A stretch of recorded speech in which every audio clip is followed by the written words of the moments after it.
हम टूल्स के सेक्शन पे जाते हैं और यहाँ पर इन्होंने 3 टाइप के टूल बताए जो सर ने बता दिए। होस्टेड टूल्स जो कि ओपन एजेंट एसडीके ने खुद के बनाए हुए हैं और ये पेड हैं और ये जब भी आप एक्सेस कर सकेंगे जब आपके पास ओपन एआई की एपीआई भी हो। ये आपने एक्सप्लोर करनी क्योंकि यहाँ पर कितने लोगों के पास है ओपन एआई की एपीआई की।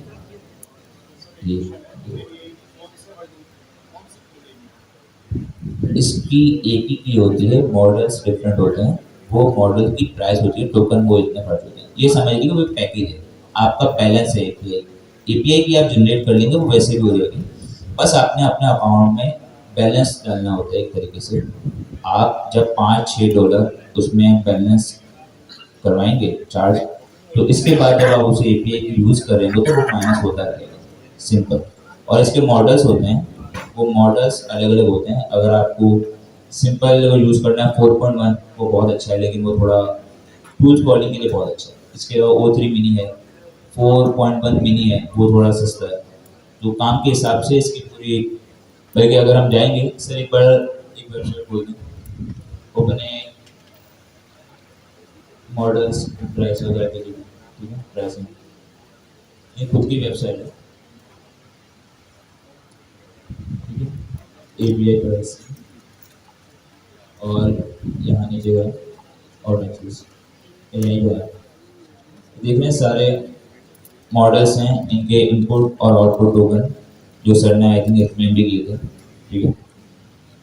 तो ये सारी इनकी प्राइस होती है, कितने डॉलर सेंट्स में होते हैं बल्कि इनके चार्जेस, ठीक है। 1 मिलियन टोकन पर अगर आप 4.1 यूज़ करेंगे तो आपके तकरीबन इनपुट पे $2 और आउटपुट पे $2 खर्च हो जाएंगे। और अगर 4.1 मिली यूज़ करेंगे तो आई थिंक 0.40 तो ये चीज़ें होती हैं। अगर कोई आपका छोटा सा काम है तो 4.1 मिली इस्तेमाल कर लें, अगर कोई कॉम्प्लेक्स टास्क है तो कोई अच्छा वाला यूज़ करना, ठीक है।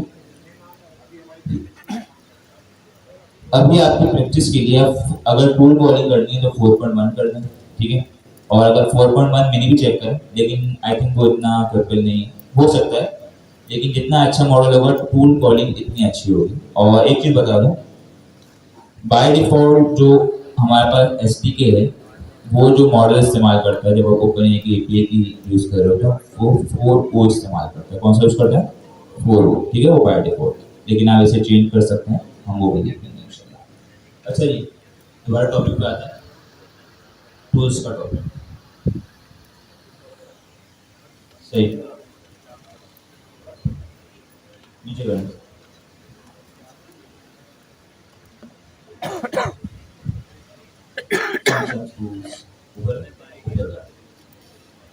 ठीक है, फंक्शन टूल्स, हमने टूल पढ़ लिया कि कोई भी काम करवाने के लिए हमें टूल की जरूरत होती है। टूल में बेसिकली फंक्शन ही होते हैं, क्या होते हैं? फंक्शन होते हैं। लेकिन एक हमारे पास होते हैं नॉर्मल फंक्शन, क्या होते हैं? Normal function. अगर इसके देखा जाए कोड को तो यहाँ अगर आप गौर से देखेंगे ये हमारा पूरा एक फंक्शन है, ऐसा ही है। ये सिंक्रोनस फंक्शन है, ये सिंक्रोनस फंक्शन है। क्या फर्क होता है सिंक्रोनस से सिंक्रोनस? वेट करते हैं, वेट करते हैं, वेट जो होता है वो अगर हमारे उसके बाद वाली कोई चीज जो हमारी, लेकिन यहाँ एक और चीज देखी जा सकती है, अगर हमें किसी भी फंक्शन को टूल बनाना है तो ओपन एजेंट एसडीके ने हमें एक डेकोरेटर प्रोवाइड किया। क्या प्रोवाइड किया? डेकोरेटर। डेकोरेटर ऐसा फंक्शन होता है जो किसी फंक्शन को रैप कर देता है, मतलब उसको रैपर पता है ना, मैं रैपर क्या होता है? किसी भी चीज को रैप पैक कर देना, उसे रैप कर लेता है और उसकी फंक्शनैलिटी को इनहेंस कर देता है। मतलब ये जो हमारे पास एक फंक्शन है डेकोरेटर, डेकोरेटर भी एक फंक्शन ही होता है। मैं ज़्यादा डिटेल में नहीं जाऊँ, कोई पाइथन की क्लास नहीं, लेकिन डेकोरेटर ऐसा फंक्शन होता है जिसकी खुद की कोई कैपेबिलिटी होती है, कोई इसके फीचर्स होते हैं, लेकिन ये दूसरे फंक्शन को रैप कर देता है और उसकी फंक्शनैलिटीज को इनहेंस कर देता है। और यहाँ इसे इस्तेमाल करने का मकसद ये है कि अगर आप किसी भी फंक्शन के साथ, नॉर्मल फंक्शन के साथ, चाहे वो सिंक्रोनस हो चाहे वो एसिंक्रोनस हो, अगर ये @ फंक्शन टूल का डेकोरेटर लगाएंगे तो वो फंक्शन टूल बन जाएगा। क्या बन जाएगा? टूल बन जाएगा।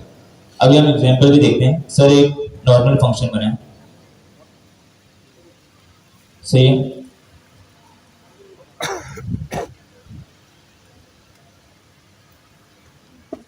आप लोग बताएंगे यहां से हमें क्या क्या इंपोर्ट करने की जरूरत है? और एजेंट फ्रॉम एजेंट तो हो गया, इसके अलावा और एजेंट और रनर दोनों कहां से इंपोर्ट होंगे? एजेंट की क्लास, ठीक है।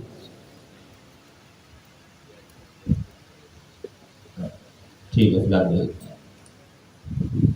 और वो वाले को दोबारा कॉपी पेस्ट करने क्योंकि जानना है अगर इस्तेमाल कर रहे हैं तो। हाँ, बार बार टाइम कोई पता चला गया ऊपर वाला तो पूरा ही कर लें, बल्कि टूल वाला पूरा ही कर लें।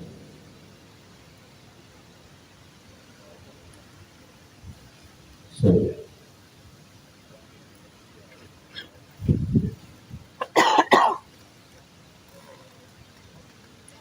ठीक है, एक सिंपल एजेंट बना दें।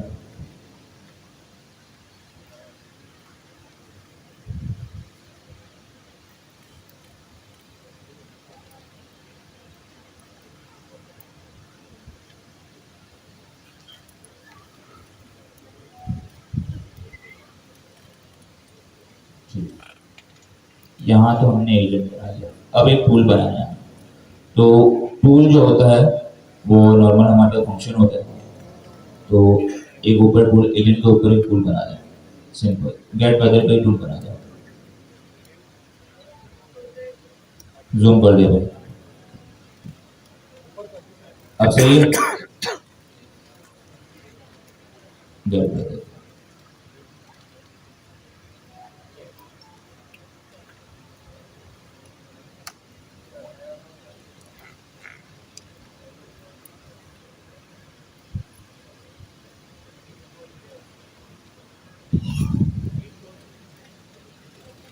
सही है। हमने एक फंक्शन बना लिया और अब हम इसे एज ए टूल पास करेंगे।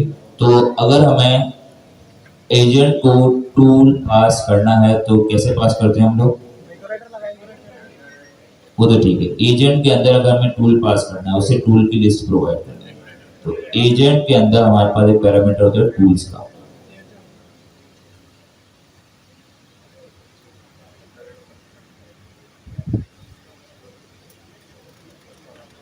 इसमें हम फंक्शन का नाम देते हैं, ठीक है। यहां तक तो हो गया। अब हम इसे रन करते हैं जरा।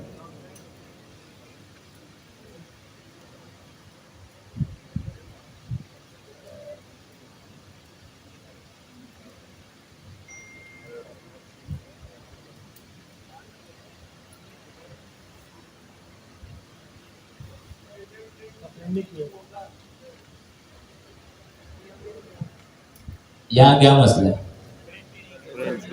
क्या हुआ? क्या नहीं किया? रेंट प्रिंट नहीं किया भाई। एजेंट बना लिया, इसको रन किया हमने। कर लो भाई, रन कर लो।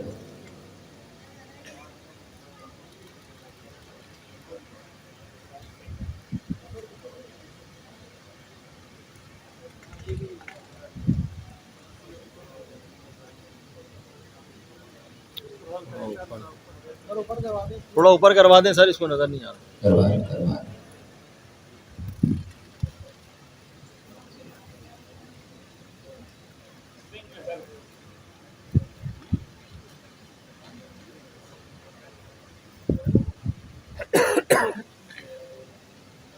ठीक है, आप रिजल्ट को प्रिंट भी करवा दो।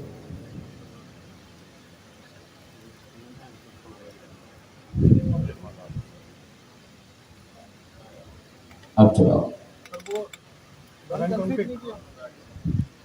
कॉन्फ़िग, मतलब पूरा नहीं बोलिया, कुछ कुछ याददाश्त आ रही है, कुछ नहीं। एन लगा हुआ है, कॉमा दिया हुआ है।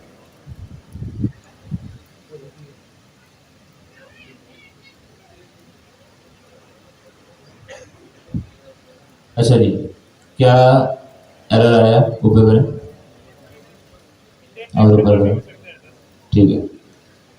क्या कह रहे हैं, रण सिंह जब इसने चलाया और यहाँ जब ये चल रहा है नीचे आया, ये क्या कह रहा है, जब इसने टूल यहाँ से गेट की तो उसे टूल नहीं मिला। डेकोरेटर नहीं लगाया जी बिल्कुल। यहाँ फंक्शन में क्या कह रहे हैं, function object has no attribute name. Function object has no attribute name, क्योंकि हमने अभी जो पास किया वो सिंपल फंक्शन पास किया था, वो टूल अभी तक नहीं बना। वैसे टूल भी फंक्शन ही होता है, लेकिन यहाँ पर जब हम फंक्शन टूल का डेकोरेटर लगाते हैं तो उसके अंदर कुछ और फंक्शनैलिटी मौजूद होती है, कुछ और फीचर उसके होते हैं जो कि जब इस फंक्शन के साथ लगता है तो उसे रैप कर देता है और उसमें वो मजीद इन्हेंसमेंट कर देता है, जिसकी वजह से हम उसे एज अ टूल पास कर सकते हैं। और टूल के अंदर हमारे पास कितनी चीजें होती हैं वो भी हम देखेंगे। फिलहाल हम क्या करेंगे, इसे टूल बनाने के लिए हम इसे रैप कर देंगे डेकोरेटर में @फंक्शन टूल। सिर्फ ये डेकोरेटर हमें लगाना है और इसे यहाँ से इंपोर्ट हम करेंगे। इंपोर्ट कर लिया, इंपोर्ट भी कर लिया, इंपोर्ट हुआ, ठीक है। अब रन करते हैं इसे।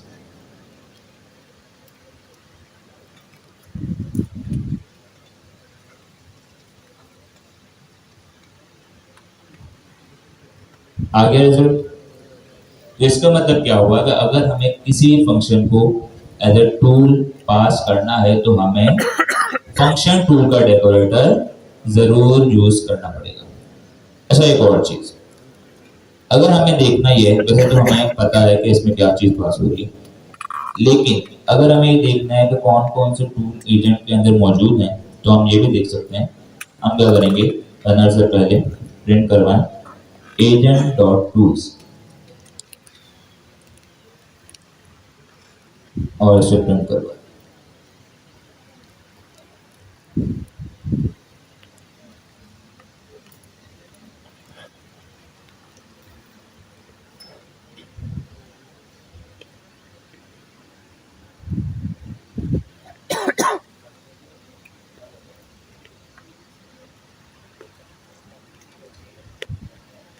टूल्स में क्या आ रहा है, कोई देख पा रहा है?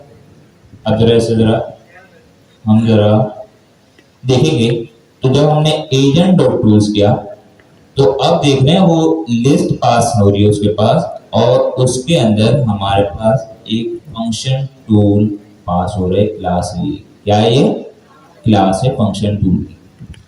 तो जब हम लोग नॉर्मल फंक्शन पास कर रहे थे तो उसे नेम वगैरह नहीं, क्योंकि वो नॉर्मल फंक्शन था, लेकिन जब हमें डेकोरेटर उसके साथ लगाया तो उसने क्या किया, उस फंक्शन को यूज करके उसे एक टूल बना दिया इस क्लास को यूज करते हुए। फंक्शन टूल एक क्लास है जिसमें हमारे पास नेम है। नेम क्या है? Get weather. क्या है नेम? गेट वेदर किसका नाम था? फंक्शन का, हमारे टूल का, फंक्शन का नाम था। किसका नाम था? फंक्शन का नाम था। डिस्क्रिप्शन क्या आ रही है? एम्प्टी। इसके बाद हमारे पास है पैरम्स जेसन स्कीमा, और यहाँ पर हमारे पास कुछ जेसन टाइप प्रॉपर्टीज वगैरह हैं। ये बताता हूँ ये क्या चीज है, ठीक है। और इसके बाद एक हमारे पास फंक्शन आ रहा है ऑन इन्वोक टूल। ये जो ऑन इन्वोक टूल है ना, बेसिकली इसी में वो फंक्शन पास हो रहा है। किससे पास हो रहा है? ऑन इन्वोक टूल के अंदर। तो उसने क्या किया कि उस फंक्शन को लिया, सबसे पहले उसका एक नाम डिफाइन कर दिया। उसने कहा गेट वेदर नेम है। डिस्क्रिप्शन हमने नहीं दी तो उसने डिस्क्रिप्शन नहीं दी। उसने एक जेसन स्कीमा बनाया, उसे बताता हूँ क्यों, ठीक है। और उसके बाद उसने एक ऑन इन्वोक टूल की प्रॉपर्टी है जिसके अंदर वही फंक्शन को पास कर दिया। तो ये जो हमारे पास जो डेकोरेटर था, बेसिकली क्लास के जरिए डेकोरेटर एक हमारे पास क्लास के जरिए हमें एक टूल बना के देता है। ये टूल जो हमारे पास होता है ये जाता है एलएलएम के पास, ठीक है। अब बात आती है इसकी। इसको मैं बहुत ज़्यादा डिटेल में नहीं बताऊंगा, हो सकता है कंफ्यूज हो, लेकिन याद रहे। अच्छा, एक और चीज़ भी करते हैं इससे पहले, फिर मैं आपको पूरा बताऊंगा। अभी हमने बना दिया इसे, इसको कर दो।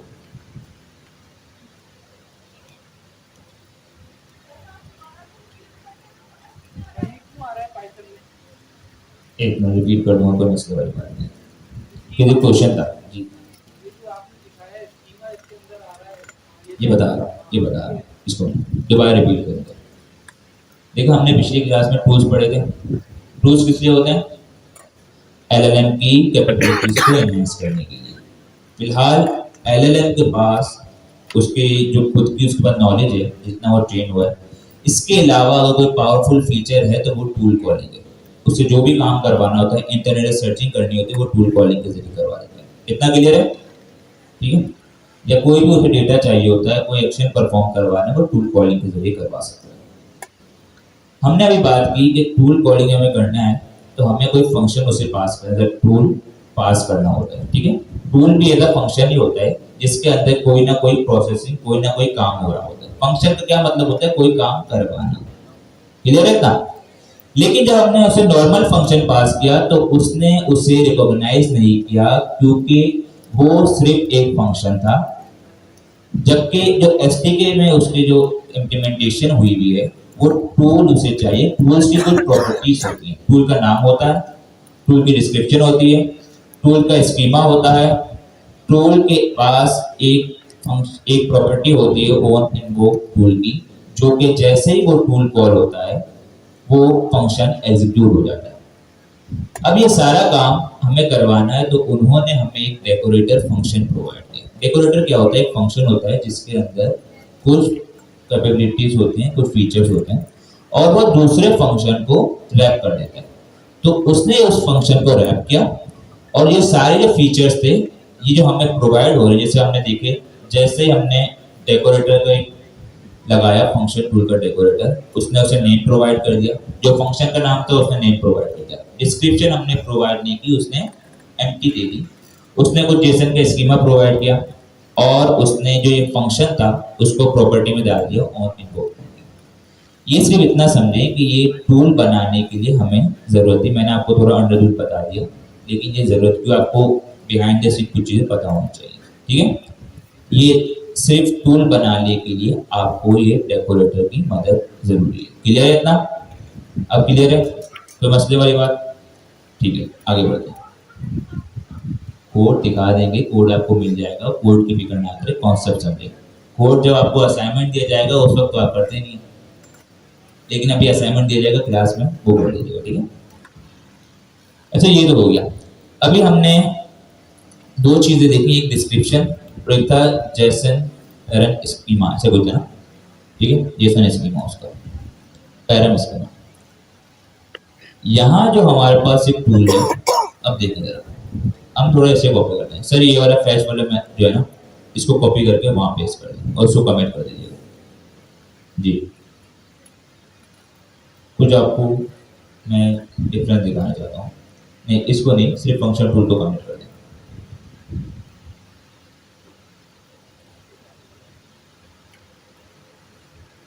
ठीक है, लोकेशन को अभी फिलहाल के लिए छोड़ दें, हटा दें। सही, अब इस फंक्शन को पास करें और फिर हम देखते हैं क्या होता है। ऐसे चीज़ें आपको हो सकता है इसलिए समझ ना रही हो कि आपने पहले कभी एलएन के साथ टूल कॉलिंग नहीं की, फंक्शन कॉलिंग नहीं की, इसलिए आपको डायरेक्ट थोड़ा मसला हो रहा है, और कोशिश कर रहा हूँ आपको बेसिक से लेके चले। अच्छा जी, अब चलें सर।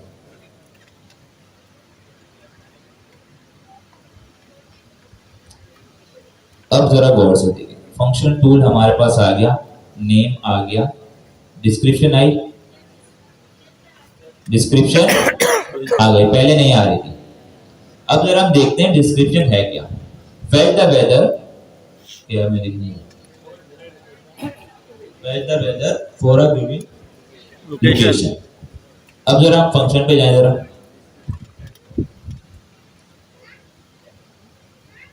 यहां लिखी भी है। इस चीज को क्या कहते हैं, जो हमने जो ट्रिपल जो स्ट्रिंग के अंदर जो हमने एक डॉक्यूमेंटेशन लिखी थी, क्या कहते हैं? Doc string. क्या कहते हैं? Doc string. फंक्शन जो हम बनाते हैं उसकी डिस्क्रिप्शन जो होती है उसे डॉक स्ट्रिंग कहते हैं, डॉक स्ट्रिंग। ठीक है। जब हम पढ़ रहे थे तब हमने आपको ये बात कही थी कि ये बड़ी इंपॉर्टेंट चीज है, और अभी हमने देख लिया कि ये डॉक स्ट्रिंग जो है, जब हम लोग कोई भी फंक्शन के अंदर डॉक स्ट्रिंग लिखते हैं तो ये एसटीके के एक फीचर है कि एसटीके क्या करता है, उस डॉक स्ट्रिंग को पार्स करता है और उसको एज अ टूल की डिस्क्रिप्शन यूज करता है। क्लियर है? इतना समझ आया? Yes, sir. जब भी आपको किसी टूल की डिस्क्रिप्शन पास करनी है तो आपको टूल के अंदर डॉक स्ट्रिंग लिखनी पड़ेगी और वो एलएलएम बल्कि एसटीके उस टूल की डिस्क्रिप्शन को पास करेगा और उससे यूज कर लेगा। ये सारी चीजें मैं आपको वर्बली बता रहा हूँ, सब डॉक्यूमेंटेशन में है, वो भी देखेंगे। ठीक है, ये तो हो गया। अब बात आते हैं एक और चीज की, और वो मैं आपको थोड़ी देर बाद बताऊंगा। इतना क्लियर है Yes, sir. कि अगर आपको डिस्क्रिप्शन पास करनी है तो आपको डॉक स्ट्रिंग लिखनी पड़ेगी। ये यहां तक का हमारा टूल बन गया। यहां तक कोई मसले वाली बात? हाँ या ना? पहले थोड़ा ऊपर से जा रहा होगा, लेकिन यहां तक सब हमने काम कर लिया।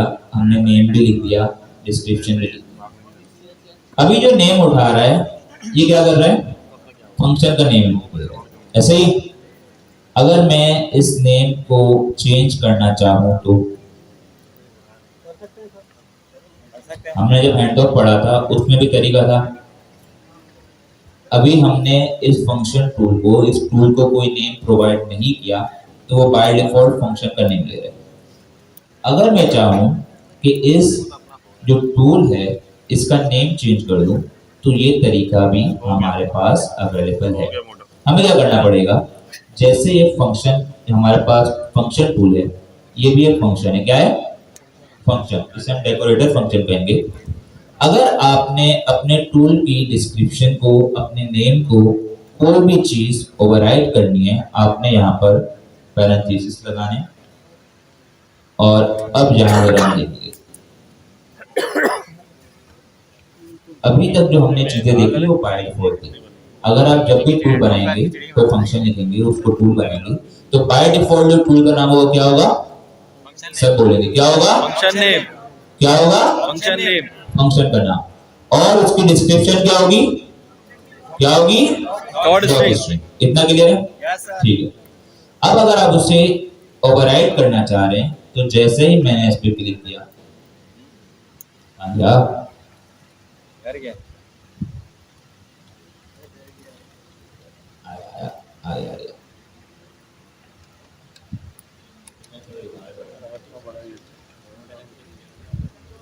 अब आया। अब देखो फंक्शन हमारे पास आ गया, नेम ओवरराइड। इसका आर्गुमेंट क्या है? नेम ओवरराइड है।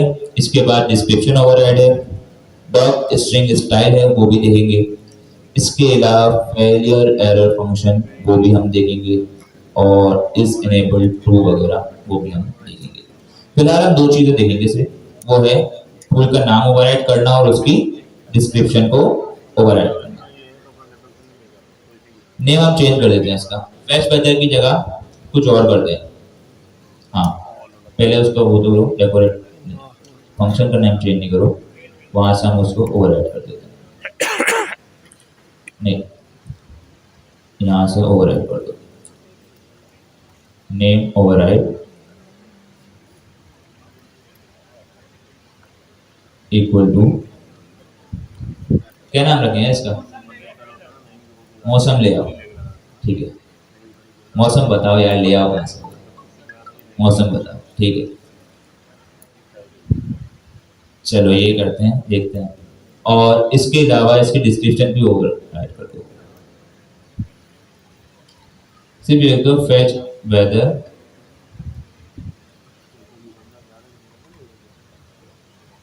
ठीक है, बस नहीं कर दो। अब जरा ऐसे रन करते हैं हम लोग।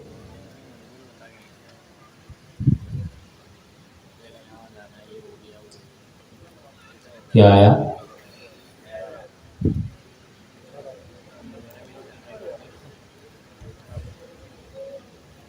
ये जाओ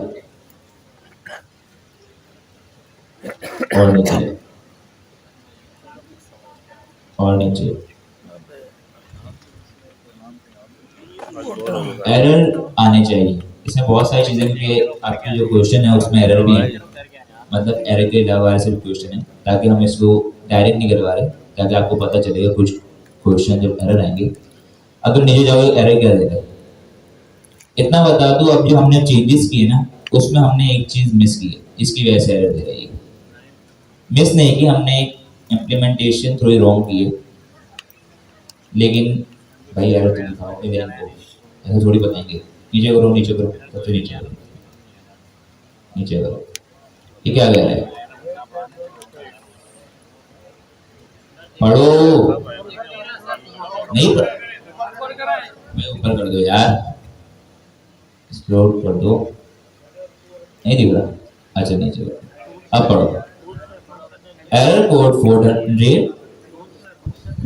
क्या कह रहा है, invalid function name, invalid function name, function name must start with a letter or a underscore.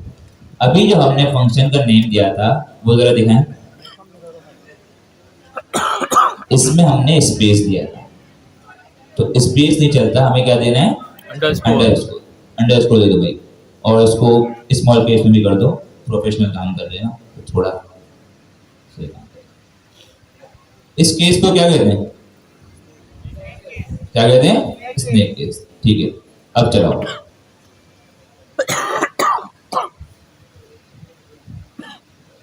तो ये कुछ चीजें थी, अब चल गया आपको मसले वाली बात, ठीक है।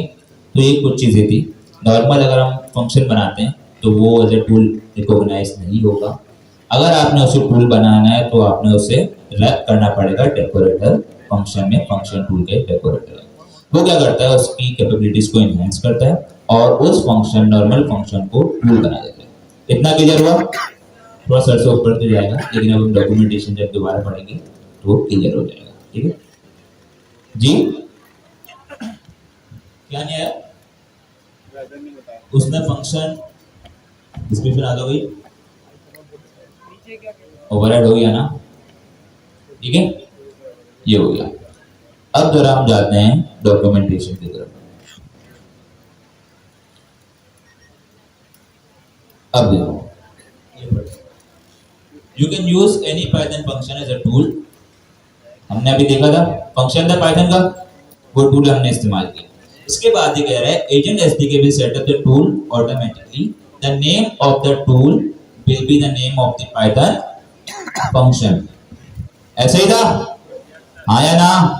अब एक्टिव हो जाओ, जितना समझाना था थोड़ा सब हल्का वाला काम आया, तो अब एक्टिव हो जाओ। या तो हम उसे नेम प्रोवाइड करेंगे या बाय डिफॉल्ट वो फंक्शन का नाम दे देगा। इसके बाद आता है description, tool description taken from the doc string of the function. अगर आप कोई फंक्शन जब बनाएंगे उसके अंदर डॉक स्ट्रिंग लिखेंगे तो जो टूल की डिस्क्रिप्शन होगी वो उस डॉक स्ट्रिंग से गेट कर लेगा, या फिर आप उसे मैन्युअली ओवरराइड करके प्रोवाइड कर सकते हैं। इसके बाद है the schema for a function inputs is automatically created for the function argument, ठीक है। डिस्क्रिप्शन भी आ गई। अब बात करते हैं स्कीमा, फंक्शन स्कीमा क्या होता है, इसकी मैं थोड़ी थ्योरी बता दूं। देखो, जब एलएलएम के पास टूल कॉलिंग करवाते हैं तो एलएलएम के पास उस टूल का स्कीमा जाता है, क्या जाता है, क्या जाता है, स्कीमा। एलएलएम ऐसे डायरेक्ट नहीं समझ पाता कि ये हम डायरेक्ट उसको फंक्शन प्रोवाइड कर दें, उसके पास स्कीमा जाता है टूल का, कि टूल का नेम क्या है। अभी जो हमने देखा था, अगर हम इसे गौर से देखें, यहाँ पर हमारा पैरम्स जेसन स्कीमा आ रहा है, इसमें प्रॉपर्टीज आ रही है, टाइटल आ रहा है, टाइटल क्या आ रहा है, जो हमने उसका नाम रखा था। इसके बाद इसकी टाइप आ रही है जिसमें प्रॉपर्टीज वगैरह आ रही है। अभी यहाँ पर देखें प्रॉपर्टीज के अंदर एम्प्टी आ रहा है, लेकिन अगर मैं ऐसे कुछ एनहेंसमेंट करूं जैसे इस कोड में लिखा हुआ है, अभी सिर्फ ये देख लीजिएगा, ठीक है, मैं बताऊंगा ये क्या चीज है, लेकिन सर इसे कॉपी कर देंगे,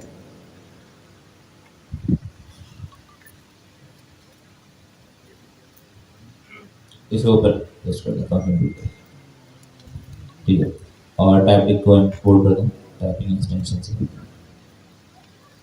फ्रॉम टाइपिंग एक्सटेंशन।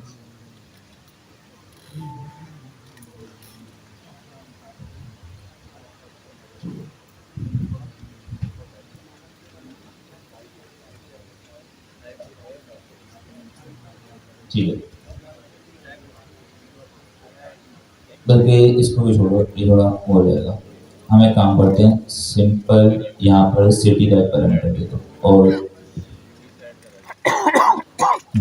स्ट्रिंग कर दो और नीचे भी चेंज कर दो डॉक स्ट्रिंग दे दो। डॉक स्ट्रिंग आ रहा है, उसमें आर्ग्यूमेंट्स में लोकेशन की जगह पे सिटी कर दो।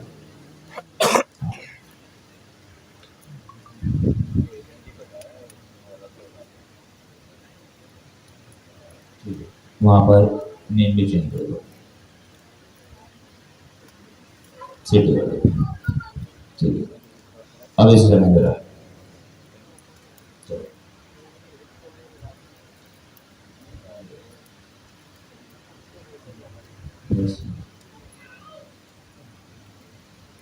ठीक है।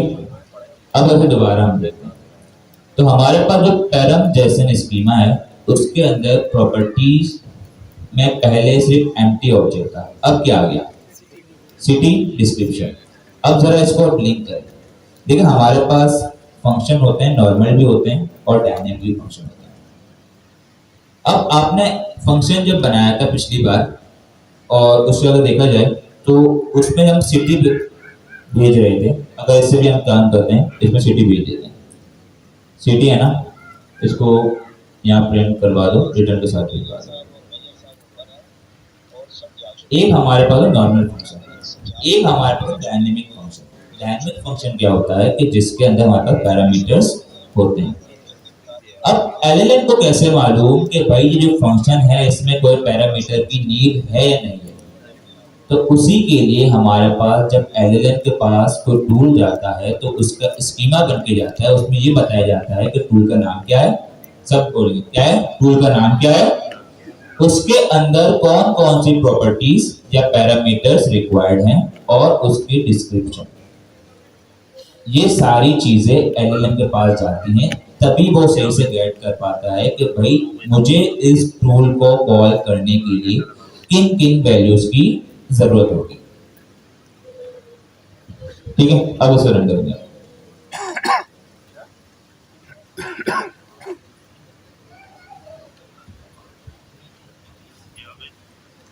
अब रिजल्ट क्या आया, the weather in Karachi sunny in is Karachi. Sunny. ठीक है, the weather is sunny in Karachi.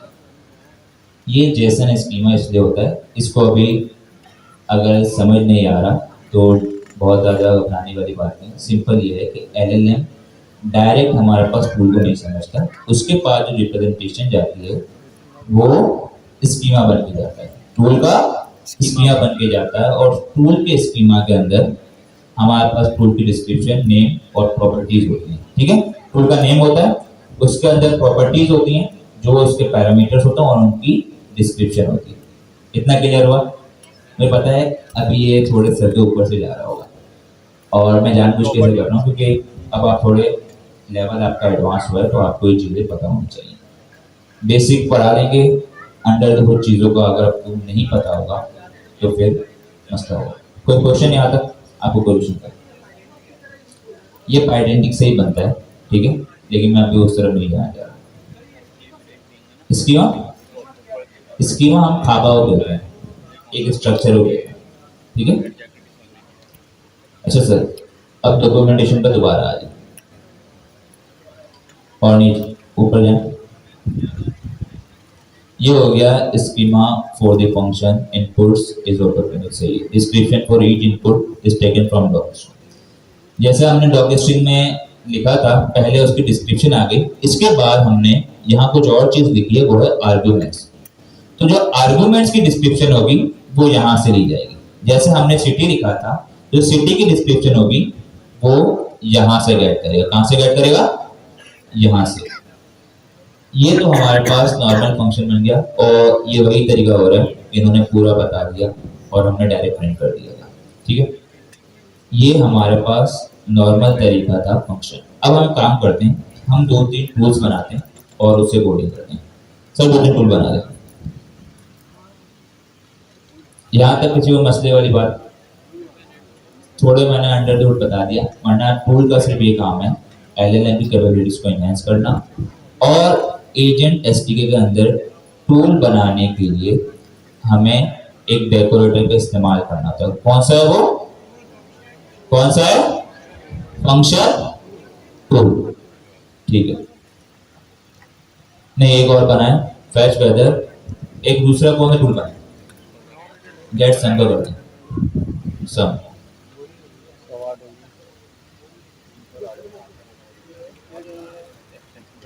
हाँ, ए और बी पैरामीटर सही। और इसको भी फंक्शन डेकोरेटर लगाऊंगा और इसे ही पास कर दें।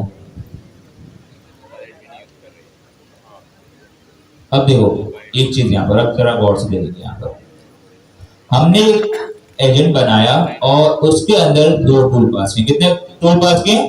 दो। सब कितने टूल पास किए? सर कितने टूल पास किए? वो जी आपसे पूछ रहा हूँ, आप बताएंगे। जो पीछे जो बैठे हैं, जो आपके पीछे वाले, आपके पीछे वाले, ये राइट साइड पे, यार ये होता है यूनिकनेस ना पता रखने की वजह, कंफ्यूजन बढ़े। जी आपसे पूछ रहा था, ये बताएं डॉग स्ट्रिंग का क्या काम है? आपसे ही पूछ रहा हूँ, आपके आगे वाले जो है, ये आप जो डेटे में, हाँ हाँ आपसे पूछ रहा हूँ, डॉग स्ट्रिंग क्या करता है? किसके डिस्क्रिप्शन बताएं?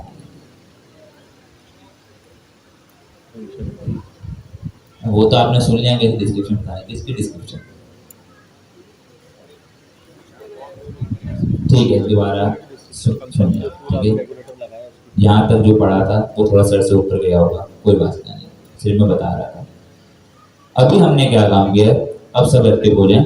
अंडर जो चीजें हमने देख ली तो थोड़ा कंफ्यूजन हो गई, अब दोबारा आ जाए। ठीक है, अभी हमने दो टूल बनाए। कितने टूल बनाए? दो। कितने टूल बनाए?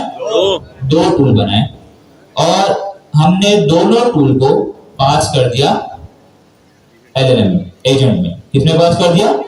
एजेंट में। अब एजेंट के पास कितने टूल हैं? दो। हम चेक भी कर लेते हैं, रनर को अभी कमिट कर दें और फिलहाल हम चेक करते हैं कि एजेंट के पास कितने टूल हैं। कितने टूल वाले? एक काम करें, वहां पर लूप लिखा हुआ है, लूप बैठे इस पे लूप चलाएं। टूल्स एक लिस्ट है जो इस पे जो कॉपी करके चला है।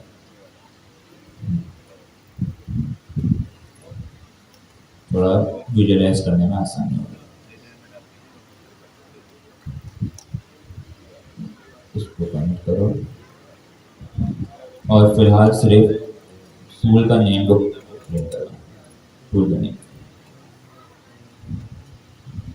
ठीक है, इसको कमेंट करो। चलो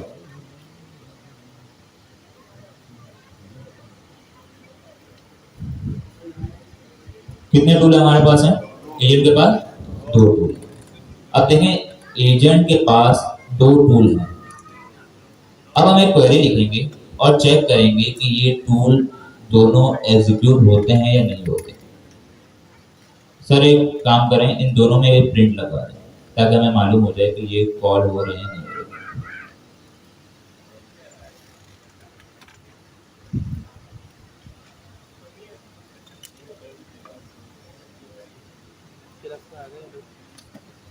ठीक है, और ऊपर वाले में लगा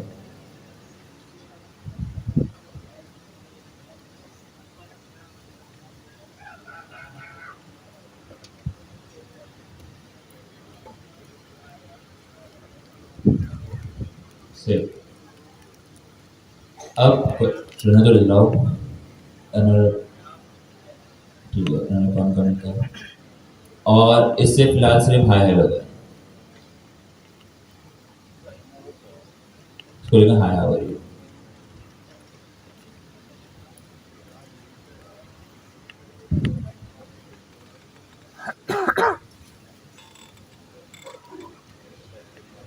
अब देखा जाए तो मुझे ये बताएं, जब हमने इसे क्वेरी की, क्या यहाँ पर इसने टूल को कॉल किया है या नहीं किया? कितने लोग कह रहे हैं टूल कॉल हुआ है? नहीं हुआ। क्यों नहीं हुआ? क्योंकि हमने जो से दे दिया टूल।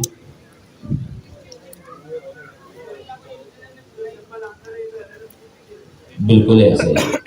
देखें एलएलएम को हम जब कोई रिसोर्सेज प्रोवाइड करते हैं, टूल्स हो चाहे हैंड्स ऑफ हो, एलएलएम क्योंकि एजेंटिक एआई का मकसद ये है, एजेंटिक जब हम बात करते हैं तो उसमें जो एक चीज है ऑटोनोमस डिसीजन मेकिंग, क्या आती है? खुद मुख्तारी।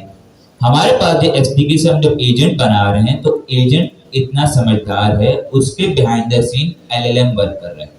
अगरचे एलएलएम के पास ये सारा डेटा मौजूद है, उसके पास रिसोर्सेज मौजूद हैं कि कौन से टूल हैं, लेकिन जब तक उसे उस टूल की जरूरत नहीं पड़ेगी वो उसे कॉल नहीं करेगा। अगर हमारे पास कोई ऐसी क्वेरी आएगी जिसके अंदर वेदर से रिलेटेड टास्क होगा तो वो किसको कॉल करेगा? किसको कॉल करेगा? सब बोलेंगे किसको कॉल करेगा? वेदर वाले टूल को। और अगर इसको कोई ऐसा टास्क होगा जिसमें उसे सम करवाना होगा और उसे जरूरत पड़ेगी टूल कॉल करने की, तो किसे कॉल करेगा वो? सम के टूल को। अब एक काम करते हैं, हम इसे वेदर से रिलेटेड टास्क देते हैं, सिंपल दे दें, व्हाट इज वेदर पे कर दिया, व्हाट इज वेदर टुडे।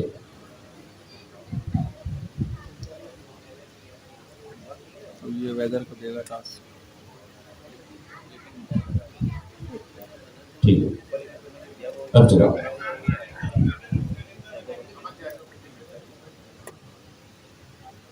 अब देखो, अब इसने कॉल किया, किया है नहीं किया? किया। अब इसको जरा रिपीट करूंगा कि ये चल कैसे रहा दोबारा, ताकि हमारा रिवाइंड हो जाए। अब ये चीजें हमने अलग अलग पढ़ी, उसका एक रोड मैप बन जाएगा। सबसे पहले हमने क्या किया, हमने एक एजेंट बनाया। इतना क्लियर है सबको? क्या बनाया सबसे पहले? एजेंट बनाया।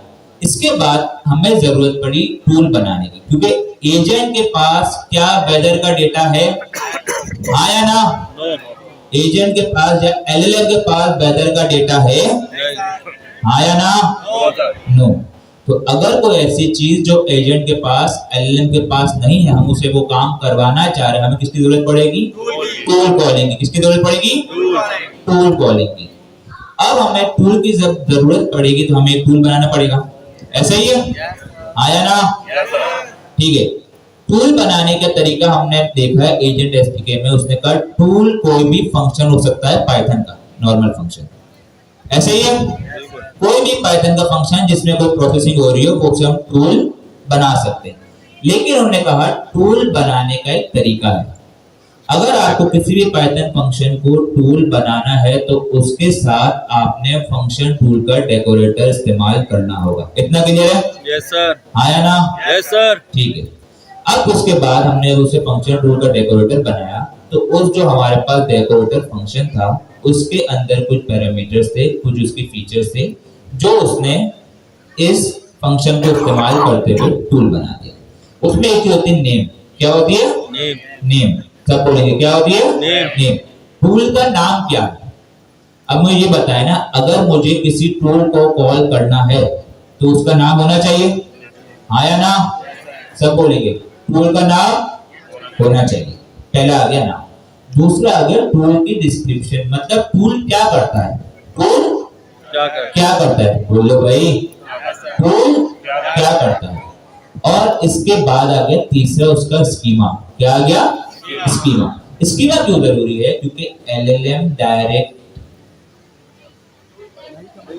एलएलएम के पास जो हमारे पास फंक्शन की रिप्रेजेंटेशन जाएगी वो उसके जेसन स्कीमा के फॉर्मेट में जाएगा। क्या जाएगा? स्कीमा। और ये जो स्कीमा बनता है ये आइडेंटिटी के जरिए बनता है, लेकिन क्योंकि आपने अभी तक आइडेंटिटी नहीं पढ़ी तो मैं वो उसे अभी छोड़ दे। आइडेंटिटी पढ़ी है? कुछ लोगों ने पढ़ी होगी, सबने नहीं पढ़ी, ठीक है ना? क्लियर? इतना क्लियर हुआ? हाँ या ना? तो बोलो ना भाई, भूख लगी है क्या? खुदा का खौफ करो, 8:30 बजे। ठीक है, अच्छा सही है, इतना हो गया। इसके बाद हमने कुछ और चीजें भी देखी थी, ठीक है? हमारे पास एक फंक्शन होता है ऑन इन्वोक टूल का, ठीक है? वो क्या करता है, जैसे हमारे पास ये टूल कोड होगा उसे फंक्शन को कॉल करवा देगा और ये यही वाला फंक्शन होगा।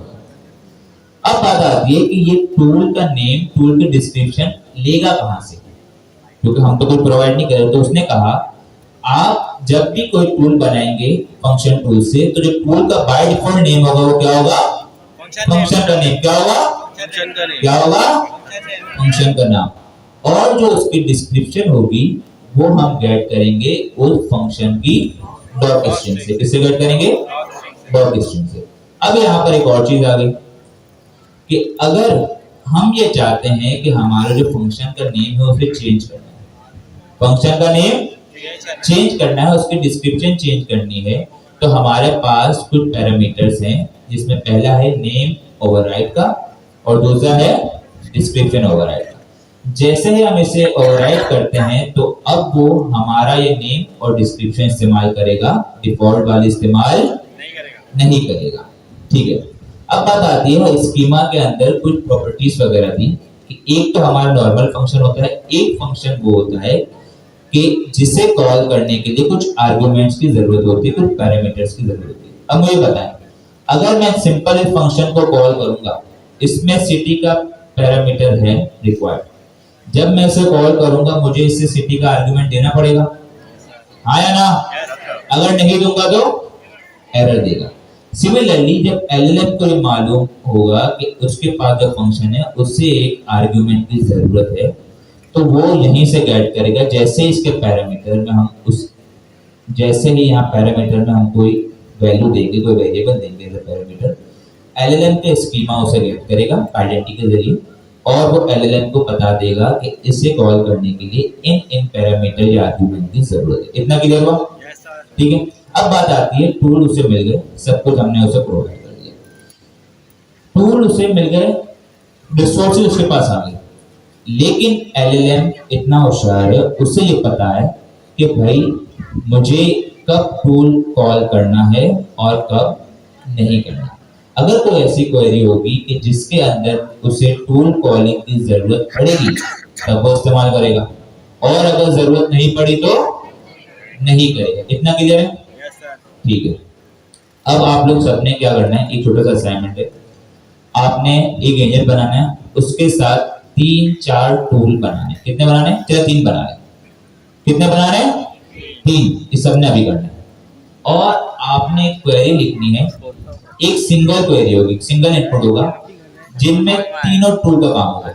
अगर आप नेक्स्ट वेदर करते हैं तो उस जैसे करेंगे फैच अ वेदर, इसके बाद लिखेंगे एंड सम ऑफ 2 and 2 या जो भी करें, इसके बाद एक दूसरा अगर काम करें तो वो सब कुछ एक क्वेरी के अंदर होना चाहिए। क्लियर है? समझ आया? मतलब एक इनपुट होगा जिसके अंदर मल्टीपल काम हो रहे होंगे, मतलब उसमें वेदर भी फैच हो रहा होगा, उसमें सम भी हो रहा होगा, उसमें अगर दूसरा आपने कोई टूल इस्तेमाल किया है तो वो भी काम हो रहा होगा। और फिर देखते हैं कि एलएलएम कौन से टूल को कॉल करता है। ये आपका असाइनमेंट है। ठीक है, जल्दी करें। समझ आया? ठीक है, आ गया सर। दोबारा रिपीट करो। एक एजेंट है, 3 टूल है। एजेंट कितने हैं? एक है। टूल कितने हैं? 3 है। अगर मैं वेदर की क्वेरी करूंगा तो टूल कौन सा कॉल होगा? वेदर। वेदर का। अगर मैं सम की क्वेरी कॉल करूंगा टूल कौन सा कॉल होगा? सम। लेकिन अगर मैं एक क्वेरी करूं जिसमें दोनों काम हो, दोनों कॉल होंगे सर। यही काम आपने बताना है कि अगर एक ऐसी क्वेरी हो जिसमें दोनों काम हो या तीनों काम हो तो वो क्या करेगा? ये तो आप बताओगे ना। काम करो, प्रूव कर देगा। और ये जो अभी आपने कहा है ये मैं नोट कर लिया। लेट्स सी ये होता है नहीं होता। ठीक है, तो जल्दी जल्दी करें। ठीक है, हम इसके बाद कुछ और चीज देखेंगे। ये बताने का मकसद यही था, मैं चाहता तो आपको सिंपल फंक्शन टूल पे बता सकता था, लेकिन क्योंकि आपके एग्जाम भी आ गए और कुछ चीजें आपको पता होनी चाहिए। ठीक है? एक वेदर का, एक सम का और एक अभी बनाना। देखो फॉर्म एजेंट ये पैरामीटर्स हैं। जब उसने एक चीज बनाई हुई है तो उसके कुछ पैरामीटर्स होते हैं, उसी को इस्तेमाल करेंगे। आपने एक फंक्शन एक बनाया, क्लास बनाए, उससे कुछ प्रॉपर्टीज होती है। हो जाएगा। ठीक है, तो अभी आपने काम करना है और आप लोग भी प्लीज स्टार्ट कर दें। हाँ,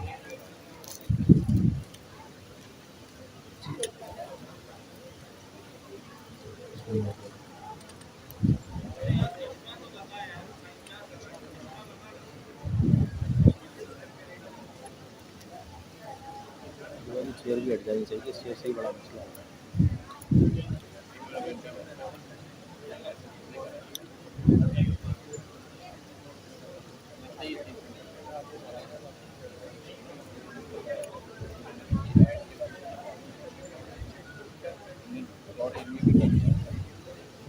सीनियर स्टूडेंट जितने भी थे स्टेज के पास आया जरा, ठीक है, उनसे जरा बातचीत कर। और आप लोग तब तक असाइनमेंट जल्दी करें, ठीक है। वो ये भी सीनियर है भाई। सीनियर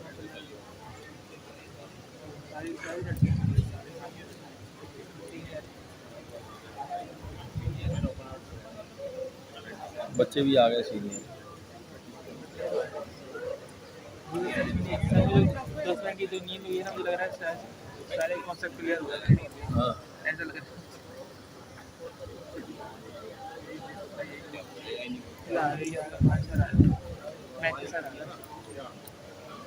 क्या नाम है इनका? भाई सीनियर स्टूडेंट्स क्लास में नहीं है क्या? मैंने कहा जितने भी इस क्लास के अंदर सीनियर स्टूडेंट थे, चाहे वो Q2 के थे, जो पिछली लास्ट टाइम आए थे, वो स्टेज के पास आ जाए। वो तो सब आ गए। आपको आज बैलेंस मैं क्या करूंगा, अपना लैपटॉप लूंगा, लैपटॉप में उस कोड को रन करूंगा और जो भी मसला होगा उसे रिजॉल्व करके दोबारा उस बंदे को जवाब दे दूंगा, ठीक है। अब मैं क्या कर रहा हूँ, मैं एजेंट हूँ। क्या हूँ मैं? एजेंट। ये समझे लैपटॉप मेरा टूल है। क्या है? टूल। मैंने इस लैपटॉप के जरिए एक मसले को हल किया और दोबारा उस बंदे को आंसर दे दिया, रिजल्ट दे दिया। लेकिन मेरे पास एक काम आया नेक्स्ट.जेएस के हवाले से। क्या आया? नेक्स्ट.जेएस के हवाले से। मेरे साथ सर नईम भी है और सर नईम को नेक्स्ट.जेएस बहुत अच्छे तरीके से आती है। सर नईम को नेक्स्ट.जेएस बहुत अच्छे तरीके से आती है। तो जब मेरे पास कोई सवाल आया नेक्स्ट.जेएस के हवाले से, मैंने क्या कहा, मैंने कहा सर नईम के पास जाओ। मैंने उस बंदे को सर नईम के पास भेज दिया। अब उस बंदे को जवाब देना सर नईम की जिम्मेदारी है, मेरी जिम्मेदारी नहीं है। तो ये दोनों डिफरेंस समझे। हैंड्स ऑफ में क्या हो रहा है, मैं काम को रिडायरेक्ट कर रहा हूँ किसी और की तरफ, हैंड्स ऑफ कर रहा हूँ, किसी को सौंप दे रहा हूँ। जबकि टूल कॉलिंग में क्या होता है, मैं अपनी हेल्प के लिए किसी टूल को कॉल कर रहा हूँ और मैं खुद ही जवाब दे रहा हूँ। क्लियर है? ठीक है, समझ आया? आया ना? सबकी आवाज आनी चाहिए। आया ना? जी सर यहाँ पे जैसे वो सम वाला था ना, डेट सम वाला था, तो अगर हम 2+2 से पूछेंगे, वो डेट सम को तो कॉल नहीं करेगा, तो उसको पहले से पता है। वो इसकी वजह ये है कि मैंने अभी कहा एलएलएम स्मार्ट है। जब उससे जरूरत पड़ेगी फुल कॉल करने की, वो हमने एग्जांपल देखा है, लेकिन नॉर्मली एलएलएम सम कर देगा। लेकिन वेदर का डेटा उसके पास नहीं होगा, उसके पास कोई फाइल का डेटा नहीं, आपको बोले फाइल कॉल करके ला, वो नहीं करेगा। वैसे कुछ तरीके हैं जिसमें हम ये जो उसका जो डिफॉल्ट बिहेवियर है उसे चेंज कर सकते हैं, वो आगे करेंगे, ठीक है। उसमें हम ये करेंगे, हम कहेंगे चाहे काम हो या ना हो, इस टूल को कॉल करना जरूर करना है, ठीक है। अच्छा ठीक, यहाँ तक तो हो गया। सबने असाइनमेंट भी कर लिया। अब आते हैं एक न्यू टॉपिक की तरफ। किसकी तरफ आएंगे? न्यू टॉपिक की तरफ। हम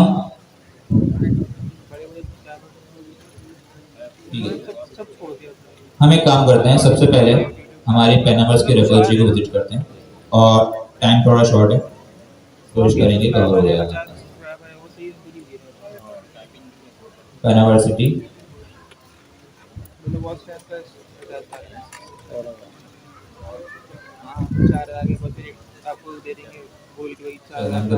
लेकिन यहीं पे बैठे रहिएगा क्योंकि हमें 2 टॉपिक कवर करना है, इम्पोर्टेंट और इतना ही आसान टॉपिक है, ठीक है।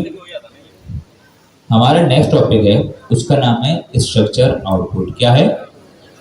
सब बोलिए, क्या है? Structure output. अब देखिए यहाँ पर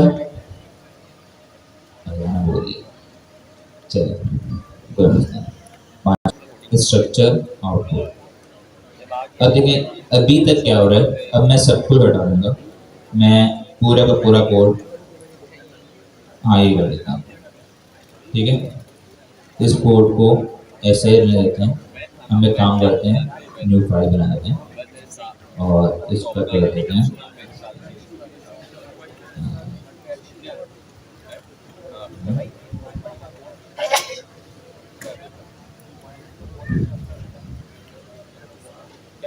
सबके ध्यान यहाँ पर होंगे। हम जब अभी जो असाइनमेंट इनका हो चुका है रहने दो, छोड़ दो, ठीक है।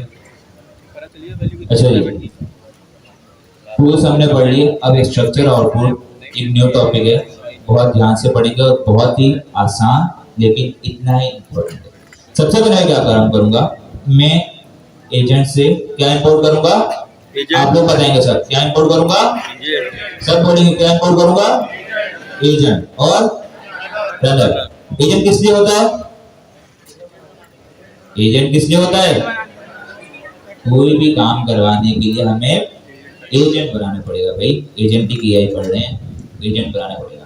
वर्चुअल ह्यूमन की तरह होता है, किसकी तरह, वर्चुअल ह्यूमन की तरह एजेंट बनाना। मैंने कहा सिंपल एजेंट, क्या सिंपल एजेंट, मैंने एजेंट बनाया, नेम रख दिया, सिंपल एजेंट रख दिया, चलो ठीक है। इस इंस्ट्रक्शन भी आ गए, टूल्स अभी कुछ भी नहीं है। जूम कर दूं, कर देता हूँ, सॉरी। कितना क्लियर है सबको, हाँ या ना, ठीक है। Result equal to runner dot run simple config लगानी पड़ेगी यार, क्या करें, हमारे पास ओपन नहीं होती, अगर होती तो क्या ही बात है। कितने लोगों के पास थी, बस यही अमीर लोग हैं यहाँ पर।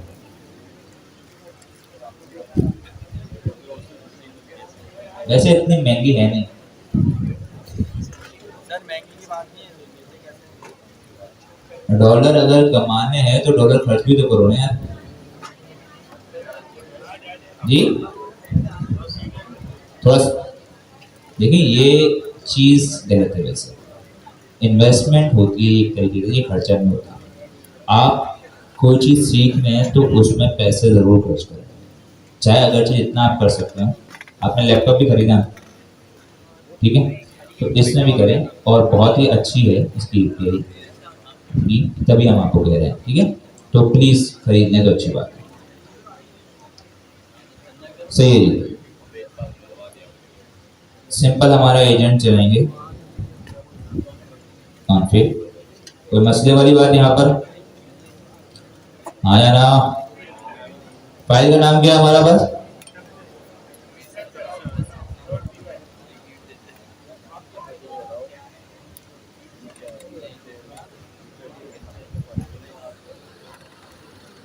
एजेंट चला या नहीं चला, नहीं चला,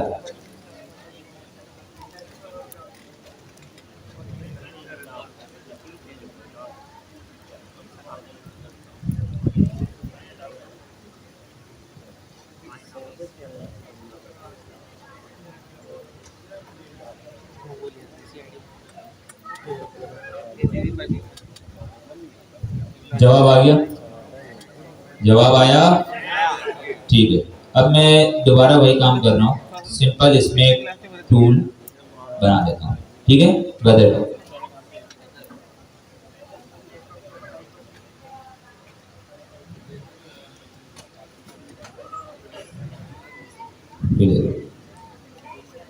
बस भाई बस कितना था,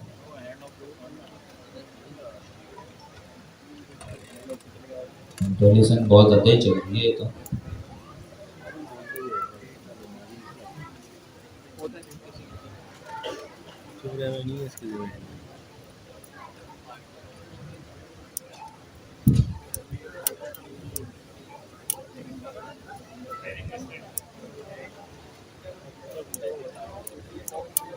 ठीक है,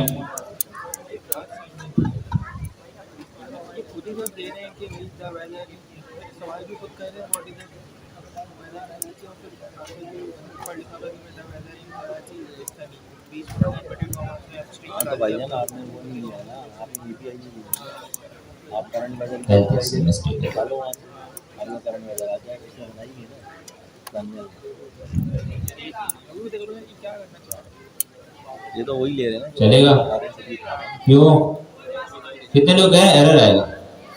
एरर आएगा सर, तभी तो काम होगा। हाँ हाँ,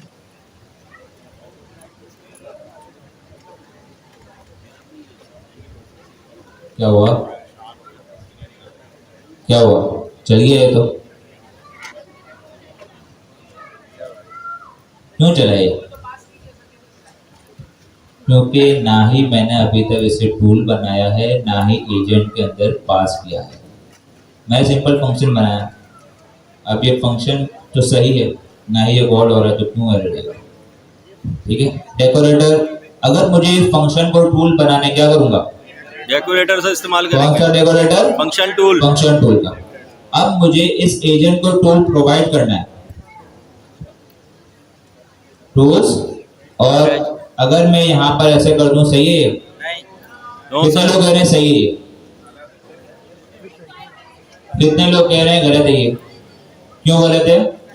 लिस्ट क्योंकि एरे आएगा सर, एरे। हमारे पास मल्टीपल होंगे, इसलिए हमेशा Listed लिस्ट में की सूरत में पास होंगे।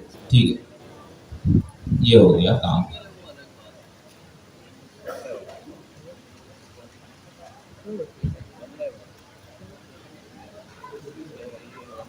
The weather in Karachi is sunny with a temperature of 25 degree centigrade. जवाब आ गया टूल से?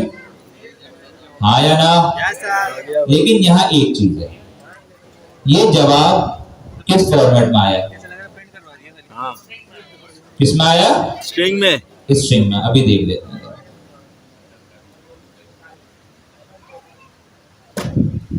बस क्या कर रहा है, एसएलसी भी तोड़ेगा भाई ये।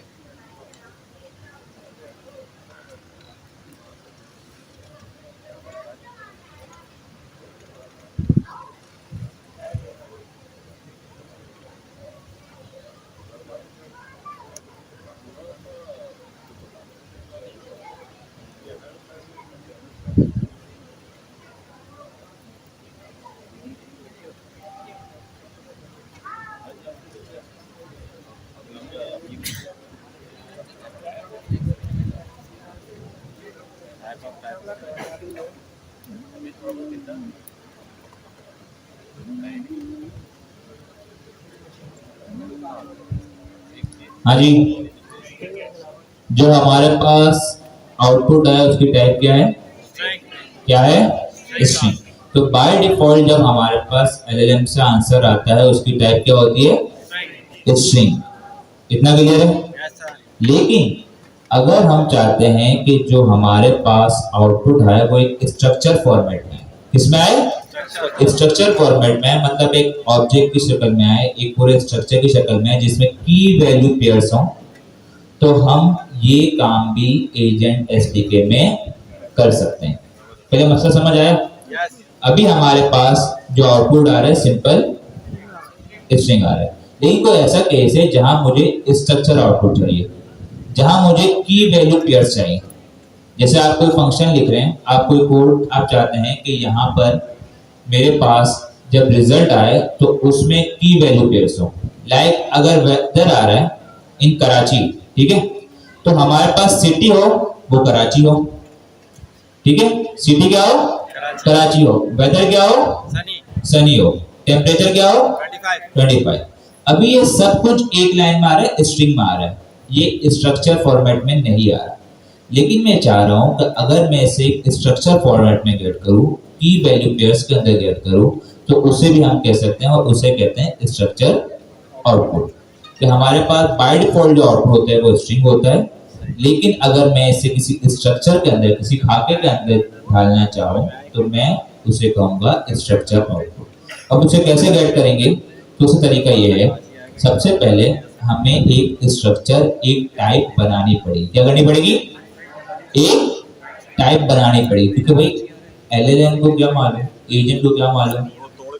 आप अगर किसी कारीगर के पास, किसी के पास तो उसे कुछ दिखाते हो ना कि भाई ये काम ऐसे होना चाहिए, सिमिलरली उसे जब स्ट्रक्चर हम दिखाएंगे तभी वो उस स्ट्रक्चर के अंदर आउटपुट देगा। ऐसे ही है, ठीक है।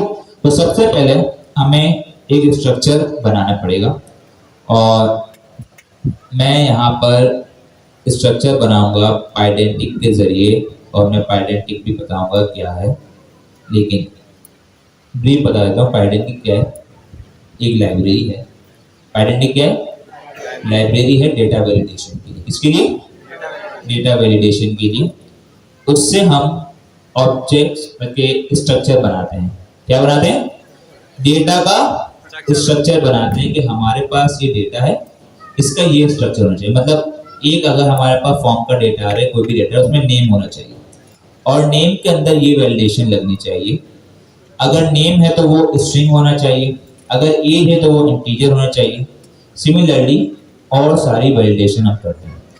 और इसी तरीके से हम यहाँ पर भी स्ट्रक्चर बनाने के लिए, हम एक आउटपुट की टाइप बनाने के लिए क्या इस्तेमाल करेंगे? आइडेंटिटी। बेसिकली आउटपुट टाइप्स होती है। टाइप पता है किसलिए होती है? टाइप पता है किसलिए होती है? हमारे पास कोई भी डेटा आता है उसकी एक पर्टिकुलर टाइप होती है। अभी जो डेटा आ रहा है उसकी टाइप क्या है? स्ट्रिंग। अगर नंबर होगा उसकी टाइप क्या है? क्या होती है नंबर की टाइप? इंटीजर।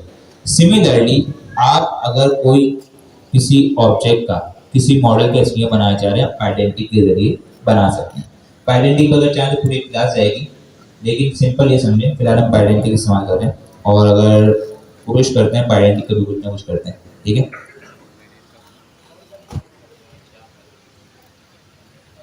या बल्कि आइडेंटिटी छोड़ दें।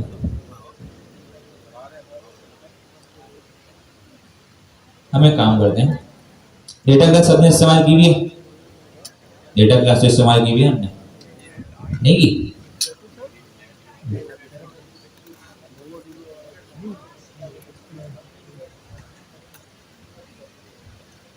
चलो डेटा क्लास हमने नहीं पढ़ी, वो भी समझानी पड़ेगी, छोड़ो आइडेंटिटी। सिंपल ये समझें, हम एक डेटा हमारा जो आ रहा है उसका स्ट्रक्चर बना रहे हैं। क्या बना रहे हैं?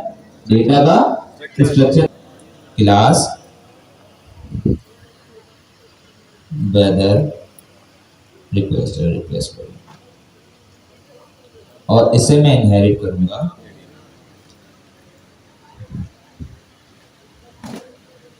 अब देखो, सबसे पहले मैं करूंगा, इसके बाद आपको बताऊंगा। ठीक है, पहले इसमें क्या होना चाहिए? सिटी। सिटी हो या लोकेशन है, जो भी हो, उसकी टाइप क्या हो? स्ट्रिंग हो। इसके बाद हो क्या हो? उसके बाद वेदर हो ना, वेदर हो, वो भी क्या हो? एसटीआर। इसके बाद मैं कहूंगा कि टेम्परेचर हो, वो भी एसटीआर। अब यहां देखिए, ये मैंने क्या बनाई है? क्या बनाई है? क्या बनाई है? क्लास। क्लास हम क्यों बनाते हैं? डेटा का स्ट्रक्चर बनाने के लिए। अब मुझे ये बताएं, जब हमने क्लासेस पढ़ी थी, एक class is a blueprint. Class क्या होता है? ब्लूप्रिंट। जब मैं इस तरीके से क्लास बनाऊंगा तो अब इससे जितने भी ऑब्जेक्ट बनेंगे उसकी टाइप क्या होगी? क्या होगी? जितने भी इससे ऑब्जेक्ट बनेंगे उसकी टाइप स्ट्रिंग होगी। मुझे ये बताएं, अगर मैं यहां पर एक वेदर ऑब्जेक्ट बनाऊंगा, मुझे वेदर ऑब्जेक्ट बनाने के लिए इसमें क्या पास करना पड़ेगा? सिटी पास करनी पड़ेगी, वेदर और टेम्परेचर। ये तीनों चीजें क्या है? रिक्वायर्ड है। क्या है? क्या है ये? सब बोले क्या है? रिक्वायर्ड है। मतलब इसका मतलब ये हुआ कि ये मैंने एक ब्लूप्रिंट बना दिया, एक स्ट्रक्चर बना दिया। अब इससे जो भी ऑब्जेक्ट बनेगा उसकी डेटा टाइप क्या होगी? उसका स्ट्रक्चर क्या होगा? ये होगा कि उस ऑब्जेक्ट के अंदर, उस डेटा के अंदर सिटी होना चाहिए, उसके अंदर क्या होना चाहिए?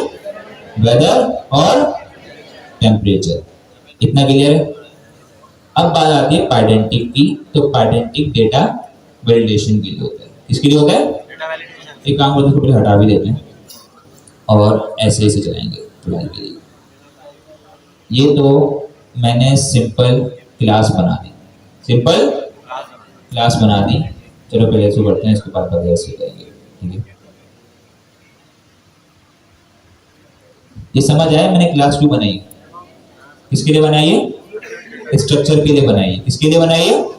स्ट्रक्चर के लिए बनाई, मैं चाहता हूं कि मेरे पास जो LLM से जो आउटपुट आएगा उसका स्ट्रक्चर क्या होगा, ये होगा। क्या होगा, पहले क्या आ रहा था, स्ट्रिंग आ रहा था, पहले कौन सा आ रहा था फॉर्मेट, स्ट्रिंग आ रहा था, स्ट्रिंग में।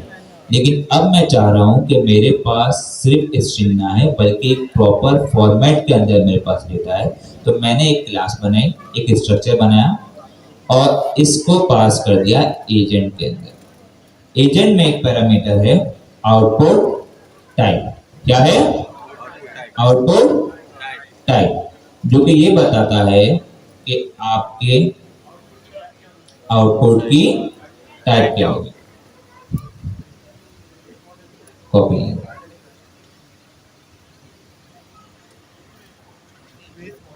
समझ आई?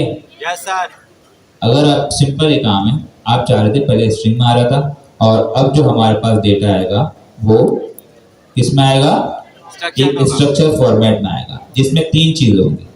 एक क्या होगा, city, weather, temperature, city, weather और टेम्परेचर। अब जरा देखते हैं आता है नहीं आता, कोई मसला आता है या पागल हो जाता है, ये क्या होता है।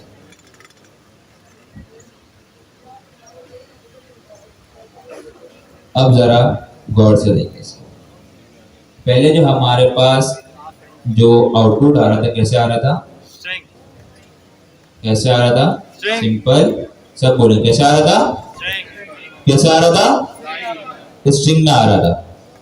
अब जो हमारे पास आउटपुट आया उसकी टाइप क्या है, वेदर रिक्वेस्ट। क्या टाइप है उसकी, वेदर रिक्वेस्ट, जो हमने क्लास ऊपर बनाई थी आउटपुट के लिए। और यहाँ पर अब देखें डेटा कैसे आ रहा है, स्ट्रिंग आ रहा है, बल्कि हमारे पास अब एक स्ट्रक्चर फॉर्मेट में आ रहा है। यहाँ पर आ रहा है city equal to string, weather equal to, weather equal to, string, अच्छा स्ट्रिंग ही इसमें आउटपुट दे दिया, आउटपुट कमेंट तो नहीं भेजेगा। लेट्स सी, स्ट्रिंग नहीं आना चाहिए, नहीं हमारा इनपुट ही नहीं गया, उसको इनपुट ही नहीं किया, इनपुट टेम्परेचर देख रहा था तो उसको फिर वही फाइनल आउटपुट में वेदर इन कराची, वाई भाई आउटपुट में क्या मसला है। लेट्स सी, क्वेरी में कोई मतलब नहीं है। हाँ ये भी हो सकता है भाई, इसको इंस्ट्रक्शन हम दे देते हैं, इंस्ट्रक्शन से भी बड़ा फर्क पड़ता है। वैसे इसका एक और तरीका भी है, वो मैं बताऊंगा, लेकिन जी नहीं। बेसिकली क्या होता है कि LLM क्योंकि स्मार्ट है और काफ़ी बार वो कुछ चीज़ें इस्तेमाल करता है, कुछ चीज़ें नहीं करता, लेकिन यहाँ पर ये सही से इसे यूज़ नहीं कर पाया। लेकिन आप देखते हैं स्ट्रिंग आना नहीं चाहिए वैसे,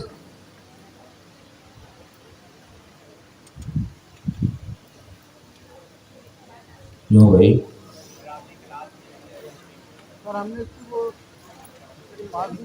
लेट्स सी, कोई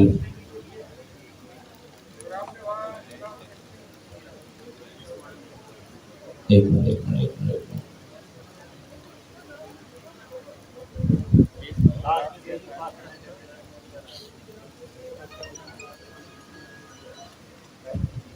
सिटी सही है। चलिए काम करते हैं जो यहाँ पर है, क्या पता हमारे पास टाइप बनाने में कोई मसला हो सकता है।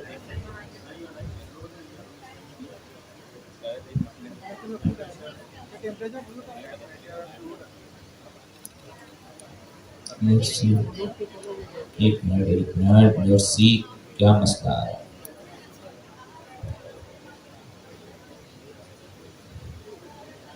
लेट्स सी, आना तो नहीं चाहिए।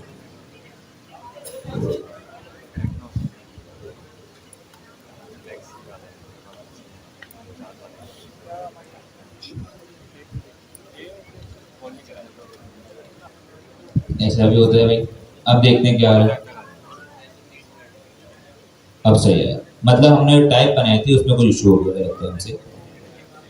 अब देखें क्या हुआ, हमने क्या किया, सबसे पहले एक टाइप बनाई और उस टाइप को बनाकर हमने आउटपुट टाइप के अंदर पास कर दिया। इससे क्या होगा, एलएलएम जब भी हमारे पास अब आउटपुट देगा तो वो स्ट्रिंग फॉर्मेट में नहीं देगा बल्कि एक स्ट्रक्चर फॉर्मेट में देगा। जो टाइप हम उसे बताएंगे, जो स्ट्रक्चर हम उसे बताएंगे उसमें देगा। अब देखें, पहले हमारे पास सिंपल आ रहा था कि स्ट्रिंग, उसके अंदर सब कुछ आ रहा था। अब क्या आ रहा है, लोकेशन क्या है, कराची, टेम्परेचर क्या है 30 और समरी क्या है सनी। हालांकि उसमें उसे दे देना चाहिए लेकिन हो सकता है कुछ ना कुछ। सर 25 से 30 हो गया। टाइप दी थी मैंने, वैल्यू नहीं दी थी, यहाँ पर वैल्यू आनी चाहिए। ये देखें, लोकेशन की वैल्यू क्या है कराची, लेकिन लोकेशन की टाइप क्या है स्ट्रिंग। टेम्परेचर की वैल्यू क्या है, टेम्परेचर की वैल्यू क्या है, टेम्परेचर की वैल्यू क्या है 30, इसकी टाइप क्या है, समरी की वैल्यू क्या है और टाइप क्या है स्ट्रिंग। वहां मैंने टाइप दी थी, वैल्यू नहीं दी थी। ठीक है, कभी कभार वो हेलुसिनेट भी कर देता है, इसकी वजह नहीं दे रहा था, या कभी कभी प्रॉम्प्ट में कोई मसला होता है, क्योंकि हो सकता है हमने प्रॉम्प्ट दूसरा यूज किया था तो वो गेट नहीं कर पा रहा होगा, लेकिन कभी कभी हो जाता है। लेकिन ये समझ आया स्ट्रक्चर आउटपुट, सिंपल कॉन्सेप्ट है। अगर आप चाहते हैं कि आपका स्ट्रिंग में डेटा ना आए और एक किसी फॉर्मेट के अंदर आए तो आपने एक उसकी आउटपुट टाइप बनानी है और उस आउटपुट टाइप को एजेंट में देकर स्ट्रक्चर फॉर्मेट को हासिल करना है। जी सर। सर ये आउटपुट टाइप जो है बाय डिफॉल्ट स्ट्रिंग होता है। बाय डिफॉल्ट स्ट्रिंग होता है। ठीक है,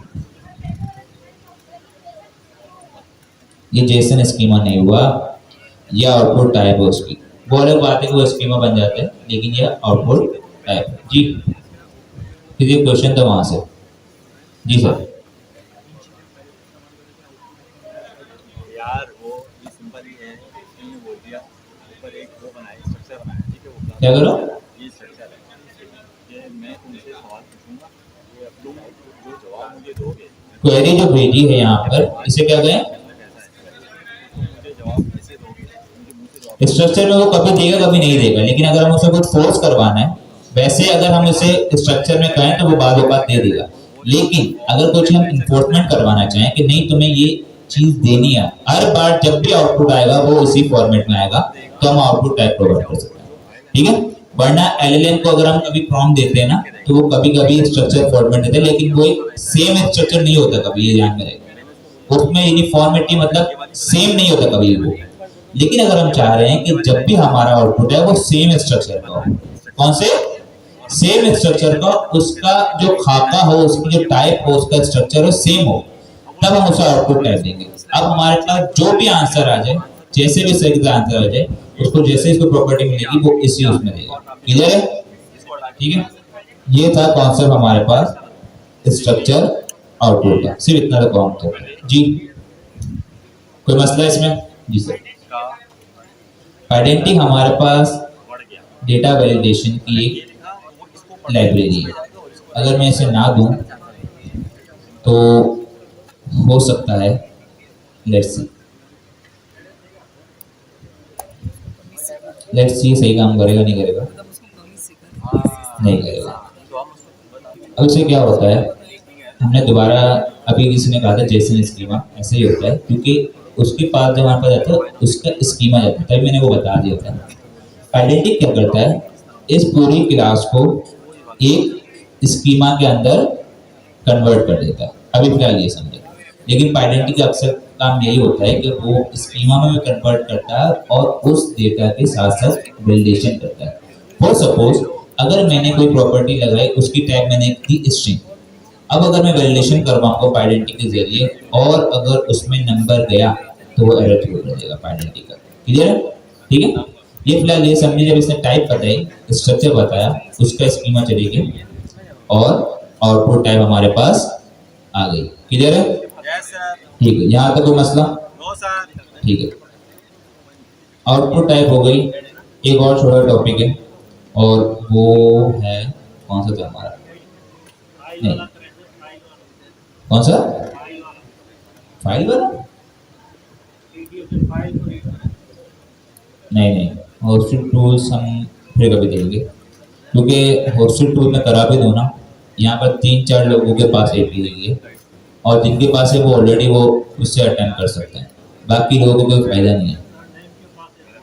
सर नेम के पास है, तो आप ये चाह रहे हैं कि सर नेम सबको दान दे दो, दान कर दो बाहर, ताकि अभी सर के पास यहाँ से शेयर करें और फौरन मैसेज आ जाए कि आपका अकाउंट की मजीद टोकन हाँ क्रेडिट खत्म हो चुका है, ठीक है। अच्छा वैसे जो उनके पास एपीआई की है ना, एक बता दूं चीज़, जब टूल कॉलिंग करें तो ज़रा संभल के कीजिएगा, बहुत सारे टूल के पेड होते हैं और बाद औकात हम जब लूपिंग में काम करते हैं वो एक इन्फिनिट लूप क्रिएट हो जाता है, उसमें वो टूल कॉल करते जाता है तो हमारे टोकन फिर खत्म हो जाते हैं, ठीक है। हो गया नहीं हुआ जी सर, क्या आउटपुट है, देखो सिंपल है, हमारे पास एलएलएम से जब आउटपुट आता है किस फॉर्मेट में आता है, स्ट्रिंग में, किस फॉर्मेट में आता है, स्ट्रिंग के फॉर्मेट में आता है, इतने क्लियर है। मैं ये चाह रहा हूँ कि स्ट्रिंग के फॉर्मेट में ना आए, किसी और फॉर्मेट में आए, स्ट्रिंग के फॉर्मेट में ना आए, किसी और फॉर्मेट में आए, तो मुझे एजेंट को वो फॉर्मेट बताना पड़ेगा, वो स्ट्रक्चर बताना पड़ेगा। इसके लिए क्या किया मैंने, सबसे पहले एक क्लास बनाई वेदर आंसर या वेदर रिक्वेस्ट जो भी, और उसके जरिए मैंने एक स्ट्रक्चर बनाया। मैंने क्या कहा, ये जो क्लास है इसको मैंने इनहेरिट किया आइडेंटिटी से। आइडेंटिटी क्या करेगा, वो एक्चुअल में क्लास का स्ट्रक्चर बना देगा, क्या कर देगा, क्लास का स्ट्रक्चर बना देगा जो एलएलएम के पास जाएगा, क्लियर है। उसने क्या कहा, पहले जो हो हमारे पास पैरामीटर इसका जो वो है लोकेशन, उसकी टाइप क्या है स्ट्रिंग, टेम्परेचर हो उसकी टाइप क्या हो फ्लोट, समरी हो उसकी टाइप क्या हो स्ट्रिंग। तो अब जब मैं एजेंट को आउटपुट टाइप दूंगा तो उसका जो रिजल्ट आएगा वो इसी फॉर्मेट में होगा, स्ट्रिंग में नहीं होगा। और हम एक बार दोबारा चेक भी कर लेते हैं, फ्री है ना,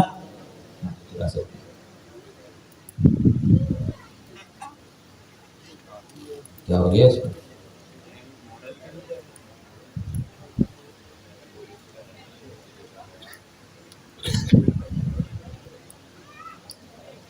देखो हमारे पास जो आंसर आ रहा है वो स्ट्रिंग में नहीं आ रहा, वो इसी फॉर्मेट में आ रहा है कि लोकेशन जो है वो कराची है, ठीक है। हमारे पास टेम्परेचर जो है वो 30 है और समरी है सनी, क्लियर है, फॉर्मेट में आ रहा है हमारे पास, की वैल्यू पेयर में आ रहा है, क्लियर है, सही जी। सर डेटा टाइप अगर ना बताएं, आज जो डेटा टाइप बताइए, आउटपुट टाइप ना बताएं, नहीं आउटपुट टाइप तो अलग चीज़ है ना, हाँ वो जो हमने क्लास बनाई थी उस क्लास के अंदर जो हमने ये जो हमारे पास तीनों पैरामीटर थे, वेदर और टेम्परेचर, वो तो हम बताते हैं ना, जब भी हम क्लास बनाते हैं तो डेटा टाइप बताते हैं, हमने क्लासेस बनाई थी डेटा टाइप नहीं बताई, टाइप हिंटिंग के लिए। वैसे अगर ना बताएं तो नॉर्मल केस में कोई इतना मसला नहीं होता, लेकिन इस केस में स्ट्रिक्टनेस होती है, क्योंकि उसे क्या मालूम कौन सा डेटा बताना है, तो वो स्ट्रिंग में नहीं देगा, क्या स्ट्रिंग में नहीं दे देगा, जैसे कराची को एज स्ट्रिंग हो सकता है बाय डिफॉल्ट करते हैं, लेकिन यहाँ जब आइडेंटिटी हम यूज कर रहे हैं उसमें वैलिडेशन के लिए हम स्पेसिफिक करते हैं, ठीक है। हो सकता है बाय डिफॉल्ट को स्ट्रिंग ही कर दे, या हो सकता है वो इन्फ्लुएंस करके नंबर में कन्वर्ट कर दे, वो उसके वैल्यू से देख ले, ठीक है, लेकिन देना चाहिए। और इनको ऊपर नीचे करेंगे तो वो आंसर उसी तरह आएगा, लोकेशन क्या? को नीचे ले आए, लोकेशन को नीचे ले आए, टेम्परेचर ऊपर कर दे, वो आंसर उसी तरह आएगा, वो उसके हिसाब से वो गेट कर देगा, ठीक है। अच्छा जी, आउटपुट टाइप हो गया हमारे पास, और कहाँ गया हमारा रिपोजिटरी, ठीक है। कॉन्टेक्स्ट, कॉन्टेक्स्ट पढ़ते हैं, कॉन्टेक्स्ट बड़ी इंपॉर्टेंट मजेदार चीज है, एजेंट पे आते हैं, कॉन्टेक्स्ट कहाँ गया, कॉन्टेक्स्ट नहीं। अच्छा जी, मुझे ये बताएं कॉन्टेक्स्ट से आपको क्या समझ आ रहा है, सब बोल रहे हैं कॉन्टेक्स्ट से क्या समझ आ रहा है, डेटा, कॉन्टेक्स्ट को भी कॉन्टेक्स्ट, कॉन्टेक्स्ट क्या है डेटा, डेटा, सब बोल रहे हैं कॉन्टेक्स्ट क्या है डेटा, डेटा। अब मुझे बताएं एलएलएम के पास अपना डेटा तो है, उसके पास अपना डेटा है, लेकिन अगर मुझे उसे कोई एक्सटर्नल डेटा प्रोवाइड करना है, मैं क्या करता हूँ, टूल, क्या करता हूँ, टूल, टूल कॉल करता हूँ, उसे एक्सटर्नल डेटा प्रोवाइड करने के लिए क्या करता हूँ, टूल कॉल कर, सब बोले क्या करता हूँ, टूल कॉल, टूल कॉल। तो एलएलएम को डेटा प्रोवाइड करने का तरीका टूल कॉल है, एक दूसरा भी है। मुझे ये बताएं जब मैं एजेंट बनाता हूं तो ये जो इंस्ट्रक्शंस हैं ये क्या होता है एजेंट का, क्या होता है एजेंट का परसोना। पर्सोना, मतलब एजेंट का रोल, एजेंट किस तरीके से बिहेव करेगा। एजेंट के पीछे क्या इस्तेमाल हो रहा है, एलएलएम, मतलब ये पर्सोना भी कहाँ जाता है, एलएलएम के पास। एलएलएम के पास। मतलब एलएलएम को हमें डेटा प्रोवाइड करना है तो दो तरीके हैं, ठीक है, वैसे बहुत सारे हैं, चार हैं वैसे, लेकिन अभी हम दो देख रहे हैं। पहले क्या है, पर्सोना, दूसरा टूल कॉलिंग, टूल का आउटपुट। लेकिन यहां पर हमारे पास एक और कॉन्सेप्ट आता है कॉन्टेक्स्ट मैनेजमेंट का। अब मुझे ये बताएं, देखिए हमारे पास ओपन है एजेंट एसडीके, इससे आप एक सॉफ्टवेयर बना रहे हैं, एक प्रोग्राम बना रहे हैं। क्या बना रहे हैं, एक प्रोग्राम बना रहे हैं।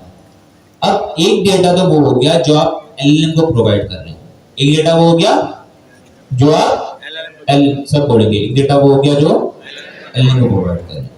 लेकिन आप चाह रहे हैं कोई ऐसा डेटा जो कि मेरी एप्लीकेशन में तो हो, मैं जो एजेंट बना रहा हूँ, मैं रनर बना रहा हूँ, मैं जो दूसरे हुक्स वगैरह कोई भी फंक्शन वगैरह खुद भी बनाऊंगा, उस फंक्शन वगैरह में सब में एक्सेसिबल हो, मेरी एप्लीकेशन में हो, लेकिन वो डेटा एलएलएम के पास ना जाए।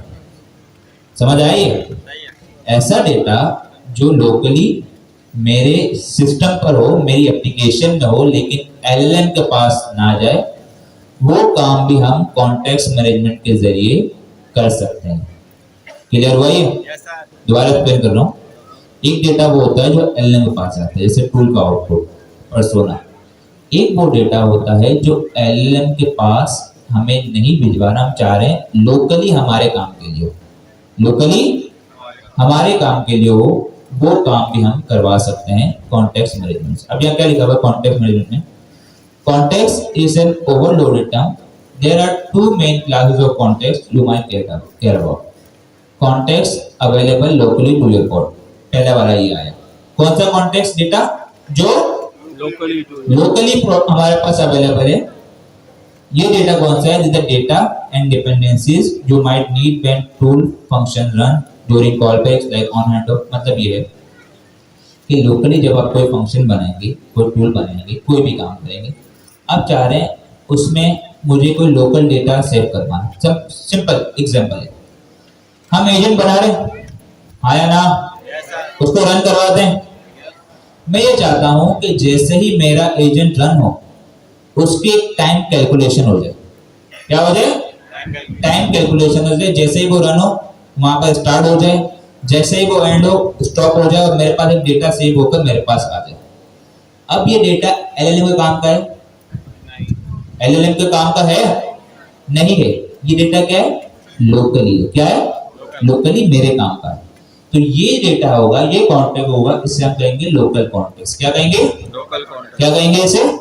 Local context. और दूसरा कॉन्टेक्स्ट वो होता है जो कि एलएलएम को हम भेजते हैं, लाइक टूल कॉलिंग हो गई, पर्सोना हो गया, टूल का आउटपुट हो गया, ये सारा डेटा जाता है एलएलएम के पास। ठीक है, अब आते हैं लोकल कॉन्टेक्स्ट बनाने का तरीका। लोकल कॉन्टेक्स्ट बनाने का तरीका, तो उन्होंने एक तरीका बताया है कि लोकल कॉन्टेक्स्ट। अब देखिए ना, हमने नेक्स्ट पढ़ी थी, हाँ या ना?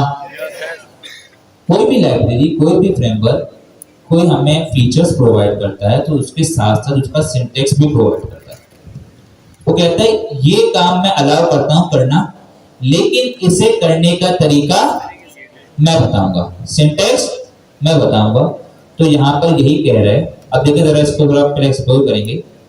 लोकल कॉन्टेक्स्ट दिस रिप्रेजेंटेड विया रन कॉन्टेक्स्ट रेपर। ये क्लास है। क्या है? क्लास है जिसमें कॉन्टेक्स्ट की प्रॉपर्टी होती है। लाइक अभी हमने जो एक क्लास बनाई ऊपर, ये समझे रन कॉन्टेक्स्ट रेपर भी इसी तरीके की क्लास है। रन कॉन्टेक्स्ट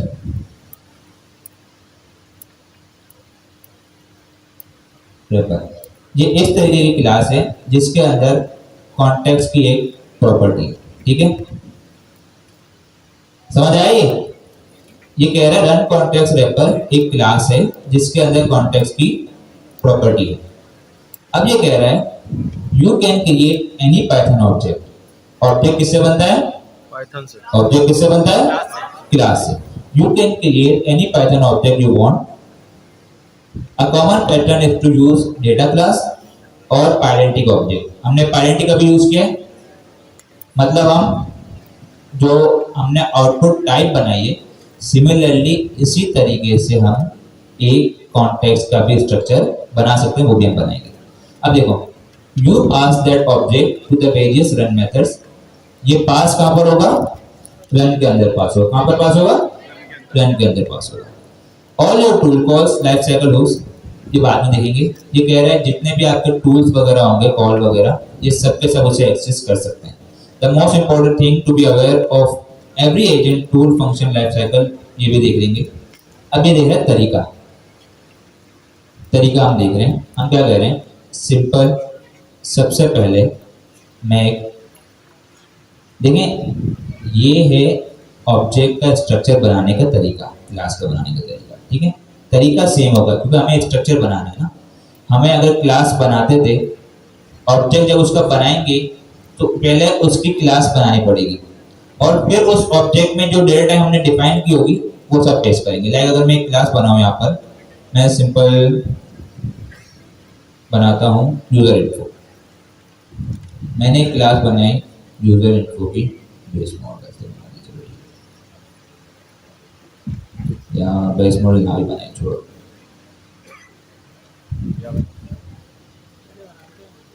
चलो बेस मॉडल।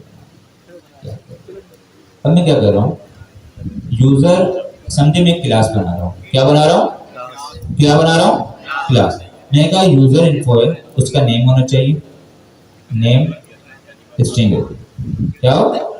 स्ट्रिंग हो। एज हो, इंटीजर हो।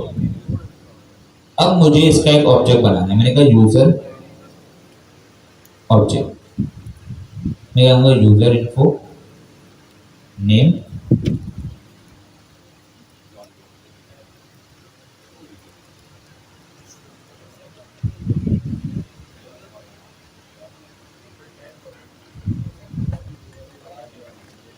ठीक है, आ गया।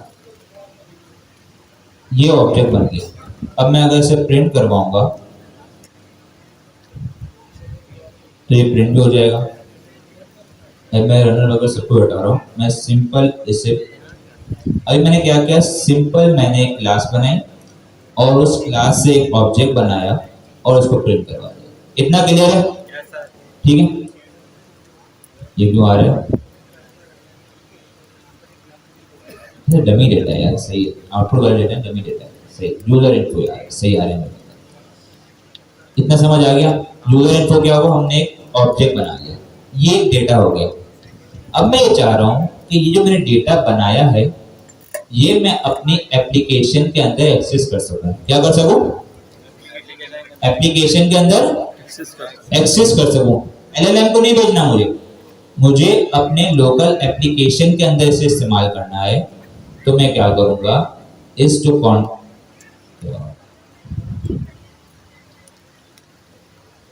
हमारे पास ये जो डेटा है यूजर ऑब्जेक्ट, इसको मैं लूंगा और रनर के अंदर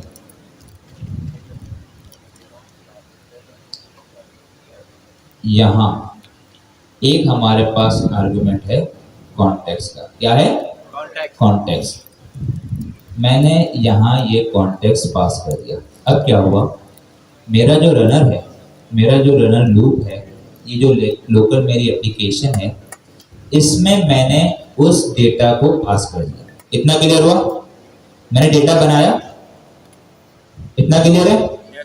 अब मैंने इस डेटा को यहाँ, बल्कि मैं यहाँ से हटा के इसको यहाँ पर देता हूँ, ठीक है।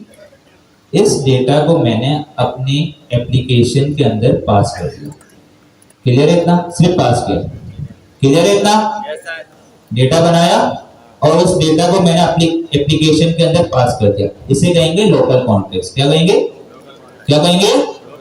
सब बोलेंगे क्या कहेंगे? Local context. आवाज नहीं आई। क्या कहेंगे? Local context. लोकल कॉन्टेक्स्ट वो डेटा जो हमारे पास लोकली मौजूद हो, लोकली हमारे सिस्टम में अवेलेबल हो, एप्लीकेशन में अवेलेबल हो, ठीक है। ये तो भिजवा दिया हमने, एप्लीकेशन में भिजवा दिया। अब ये क्या कह रहा है? ठीक है, आपने पास कर दिया, लेकिन ये कहाँ कहाँ एक्सेसिबल होगा? ये कह रहा है ऑल योर टूल कॉल्स, मतलब जितने भी आपके टूल के फंक्शन है उसमें एक्सेसिबल होगा। एक्सेसिबल मतलब वहां आप गेट कर सकते हैं, वहां अवेलेबल होगा। हमारे लाइफ साइकिल हुक्स वो भी हम देखेंगे। ठीक है, पहले क्या कह रहे हैं?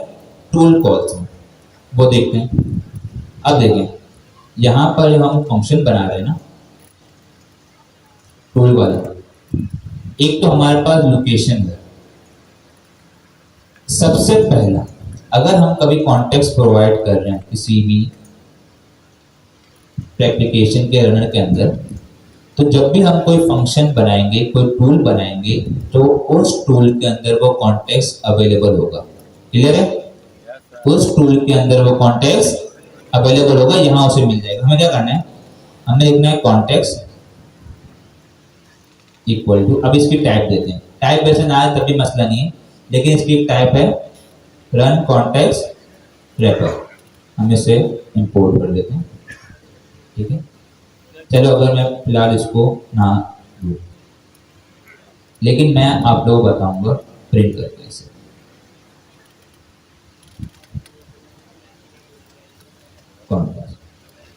अब देखो, दोबारा बता रहा हूं, मैंने बात की कॉन्टेक्स्ट की। कॉन्टेक्स्ट से मतलब होता है डेटा। दो तरीके के डेटा होते हैं, एक वो डेटा जो आपको एलएलएम के पास जाएगा, लाइक टूल कॉल का आउटपुट या उसका पर्सोना। एक डेटा वो होता है जो लोकली हमारे पास सिस्टम में अवेलेबल होता है। ठीक है, एक वो डेटा होता है जो सिस्टम में अवेलेबल होता है लोकली। लोकल डेटा पास करवाने का तरीका ये है कि सबसे पहले आप एक डेटा बनाओ, एक ऑब्जेक्ट बनाओ, और उसको रनर की मदद के जरिए कॉन्टेक्स्ट के पैरामीटर के अंदर पास कर दो। जब आप इसे पास करोगे तो आपकी जो लोकल आपकी जो एप्लीकेशन होगी, उसमें जितने भी टूल कॉल होंगे, जितने भी आपके टूल होंगे, सबके अंदर ये कॉन्टेक्स्ट मौजूद होगा। अभी हमने ये पढ़ा, अब हम चेक करते हैं कि वाकई ऐसा है या नहीं। Let's see. अब मैं काम करता हूँ, आउटपुट को फिलहाल हटाता हूँ। ठीक है, मैं सिंपल आपको बताऊंगा।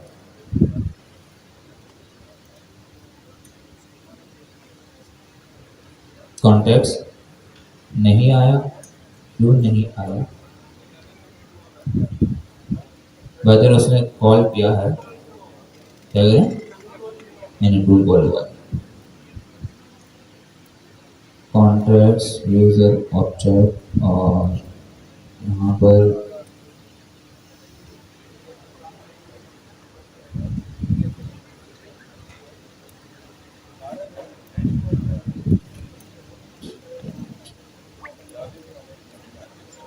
ऐसे होना नहीं चाहिए। देखें, एक मिनट देख लेता है, देख लेते हैं। हमने कॉन्टेक्स्ट यूजर इन्फो सेल बनाया है, डेटा क्लास से नहीं, इसका मतलब नहीं चाहिए।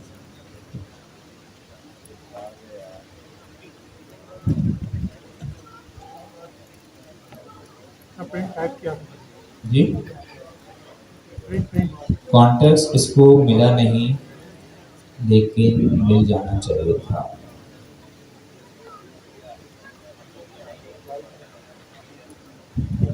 डेटा सेकंड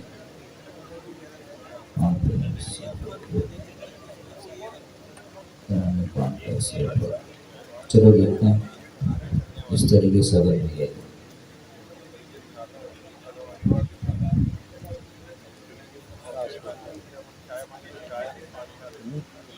सही है, मिल गई। ठीक है, दोबारा ये 5 मिनट बताऊंगा, इसके बाद फिर आपकी छुट्टी है। क्या करना था हमने? जब यहाँ पर मैंने पहले ही कहा सिंटैक्स की बात आती है, जब हम इसे यहाँ डिफाइन कर रहे थे तो कॉन्टेक्स्ट जब उसे लिख रहा था वो वैसे भी चल जाता, लेकिन क्या हुआ जब उसे टाइप नहीं दे रहे थे तो वो उसे कॉन्टेक्स्ट की जगह नॉर्मल हमारे पास पैरामीटर समझ रहा होगा, इसकी वजह से वो उसे नहीं गेट कर रहा होगा। लेकिन तरीका क्या है? जब भी हम किसी एलएलएम के अंदर, जब हमारे पास रनर के अंदर कॉन्टेक्स्ट को पास करेंगे, जितने भी टूल होंगे सब में अवेलेबल होगा। और हमारे पास बाय डिफॉल्ट जब भी कोई टूल बनाते हैं या कोई भी चीज़ हमारा फंक्शन बनाते हैं, चाहे लाइफ साइकिल हुक्स के हों, उनका पहला पैरामीटर हमेशा कॉन्टेक्स्ट का होता है। कौन सा होता है? कौन सा होता है? कॉन्टेक्स्ट का। और इसकी टाइप होती है रन कॉन्टेक्स्ट रैपर, जो कि हम एजेंट से इंपोर्ट करते हैं और इसके बाद हम इसे अब एग्जीक्यूट करेंगे। तो अगर मैं इसे चलाऊं, ये देखो कॉन्टेक्स्ट आ गया, टूल कॉल, और इसके अंदर एक प्रॉपर्टी है कॉन्टेक्स्ट की, ये देखिए आ गया गया। तो यार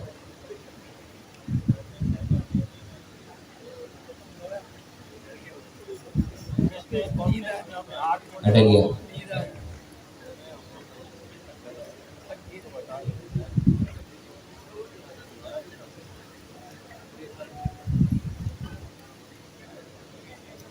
सही है, यहाँ देखेंगे क्या हो रहा है। कोई शिद्दत से दुआ कर रहा है बस क्लास कैंसिल खत्म हो जाए। अच्छा, सर भूख लग रही है।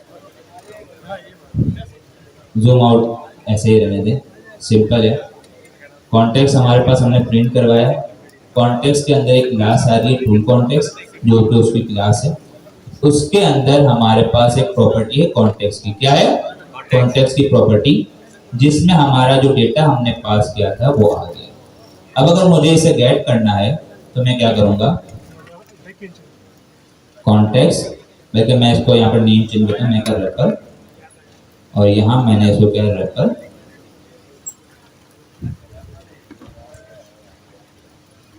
रैपर के अंदर क्या आ जाएगी? क्लास आ जाएगी टूल कॉन्टेक्स्ट, और उसके अंदर एक प्रॉपर्टी है कॉन्टेक्स्ट की। ठीक है, और कॉन्टेक्स्ट की प्रॉपर्टी में हमारे पास क्या है? ये डेटा। तो अगर मुझे नेम गेट करना है तो मैं क्या करूंगा? कॉन्टेक्स्ट डॉट यूजर इन्फो, पहले कॉन्टेक्स्ट को देखते हैं क्या आ रहा है कॉन्टेक्स्ट। ठीक है, कॉन्टेक्स्ट में हमारे पास दो प्रॉपर्टीज आ गई, नेम और एज। अब इसका एक कमाल देखें, इसका क्या हमारे पास यूज केस होगा, वो ये होगा, मगर द वेदर इन कराची या जो भी लोकेशन है वो तो ठीक है। अब यहाँ पर हमने देखा and user name is equal to गया, मैंने कहा wrapper dot context dot name. User info context में तो हमारे पास डेटा आएगा ना, उसके हमें प्रॉपर्टी चाहिए ना। कॉन्टेक्स्ट क्या है? ऑब्जेक्ट है। कॉन्टेक्स्ट क्या है? ऑब्जेक्ट। अगर मुझे ऑब्जेक्ट की किसी प्रॉपर्टी को एक्सेस करवाने, कैसे करवाऊंगा? डॉट लगा के प्रॉपर्टी का नाम, क्या रैपर के अंदर कॉन्टेक्स्ट की प्रॉपर्टी। ठीक है, अब जरा देखिए,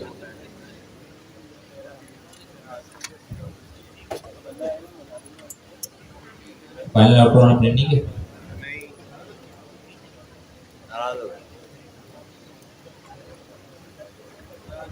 अच्छा, आखिरी इसके बाद आपको बख्शिश। ठीक है, अब देखिए, हमने सवाल पास जो किया था वो वेदर का किया था। क्या था? वेदर का। ठीक है, हमारी जो क्वेरी थी उसमें कराची से पूछा गया था, कराची का डेटा, उसने वो गेट कर दिया। लेकिन मैं ये चाह रहा हूँ कि मेरा जो एलएलएम को छोड़ोगे, मेरे लोकल डेटा है टूल कॉल वगैरह, उसमें कुछ एडिशनल फीचर्स, कुछ एडिशनल डेटा ही मैं ऐड करवाना चाह रहा हूँ।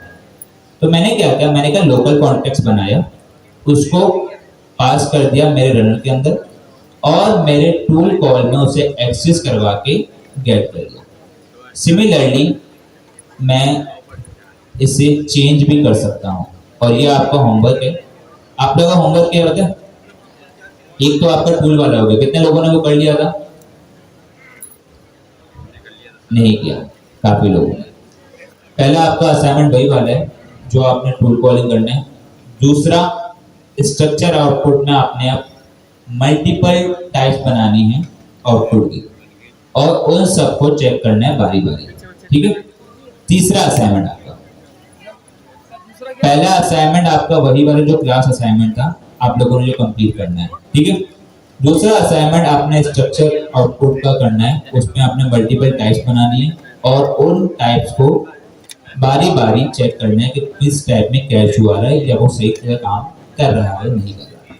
तीसरा असाइनमेंट आपने कॉन्टेक्स्ट बनाना है, लोकल कॉन्टेक्स्ट, उसे रनर के अंदर पास करना है, ठीक है, सही है। यहाँ से हमने पढ़ा है लोकल कॉन्टेक्स्ट बनाया, रनर के अंदर पास किया। एक और चीज ध्यान करनी है, यहाँ पर मैं सिर्फ गेट कर रहा हूँ, आप लोगों ने ट्राई करना है क्या मैं इस कॉन्टेक्स्ट को चेंज कर सकता हूँ। यहाँ पर लाइक यहाँ पर मैंने नेम पास किया है जॉन, क्या मैं इस नेम को चेंज कर सकता हूँ या नहीं कर सकता। तो ये आपका असाइनमेंट है। असाइनमेंट क्या है, रिपीट करेंगे सर। पहला असाइनमेंट कौन सा है, टूल वाला। दूसरा स्ट्रक्चर आउटपुट। तीसरा कॉन्टेक्स्ट का, कॉन्टेक्स्ट बनाना है, ठीक है, उसे पास करना है। क्या दूसरा वाला स्ट्रक्चर आउटपुट। तीसरा कॉन्टेक्स्ट है, कॉन्टेक्स्ट बनाया, रनर के अंदर पास कर दिया और फिर उसे चेक करना है क्या मैं इस कॉन्टेक्ट के डेटा को चेंज कर सकता हूँ या नहीं कर सकता। क्लियर है, ठीक है। इंशाल्लाह मिलते हैं नेक्स्ट क्लास में। एक और चीज, नेक्स्ट क्लास में असाइनमेंट करके आइएगा वरना फिर आपको सरप्राइज मिल सकता है।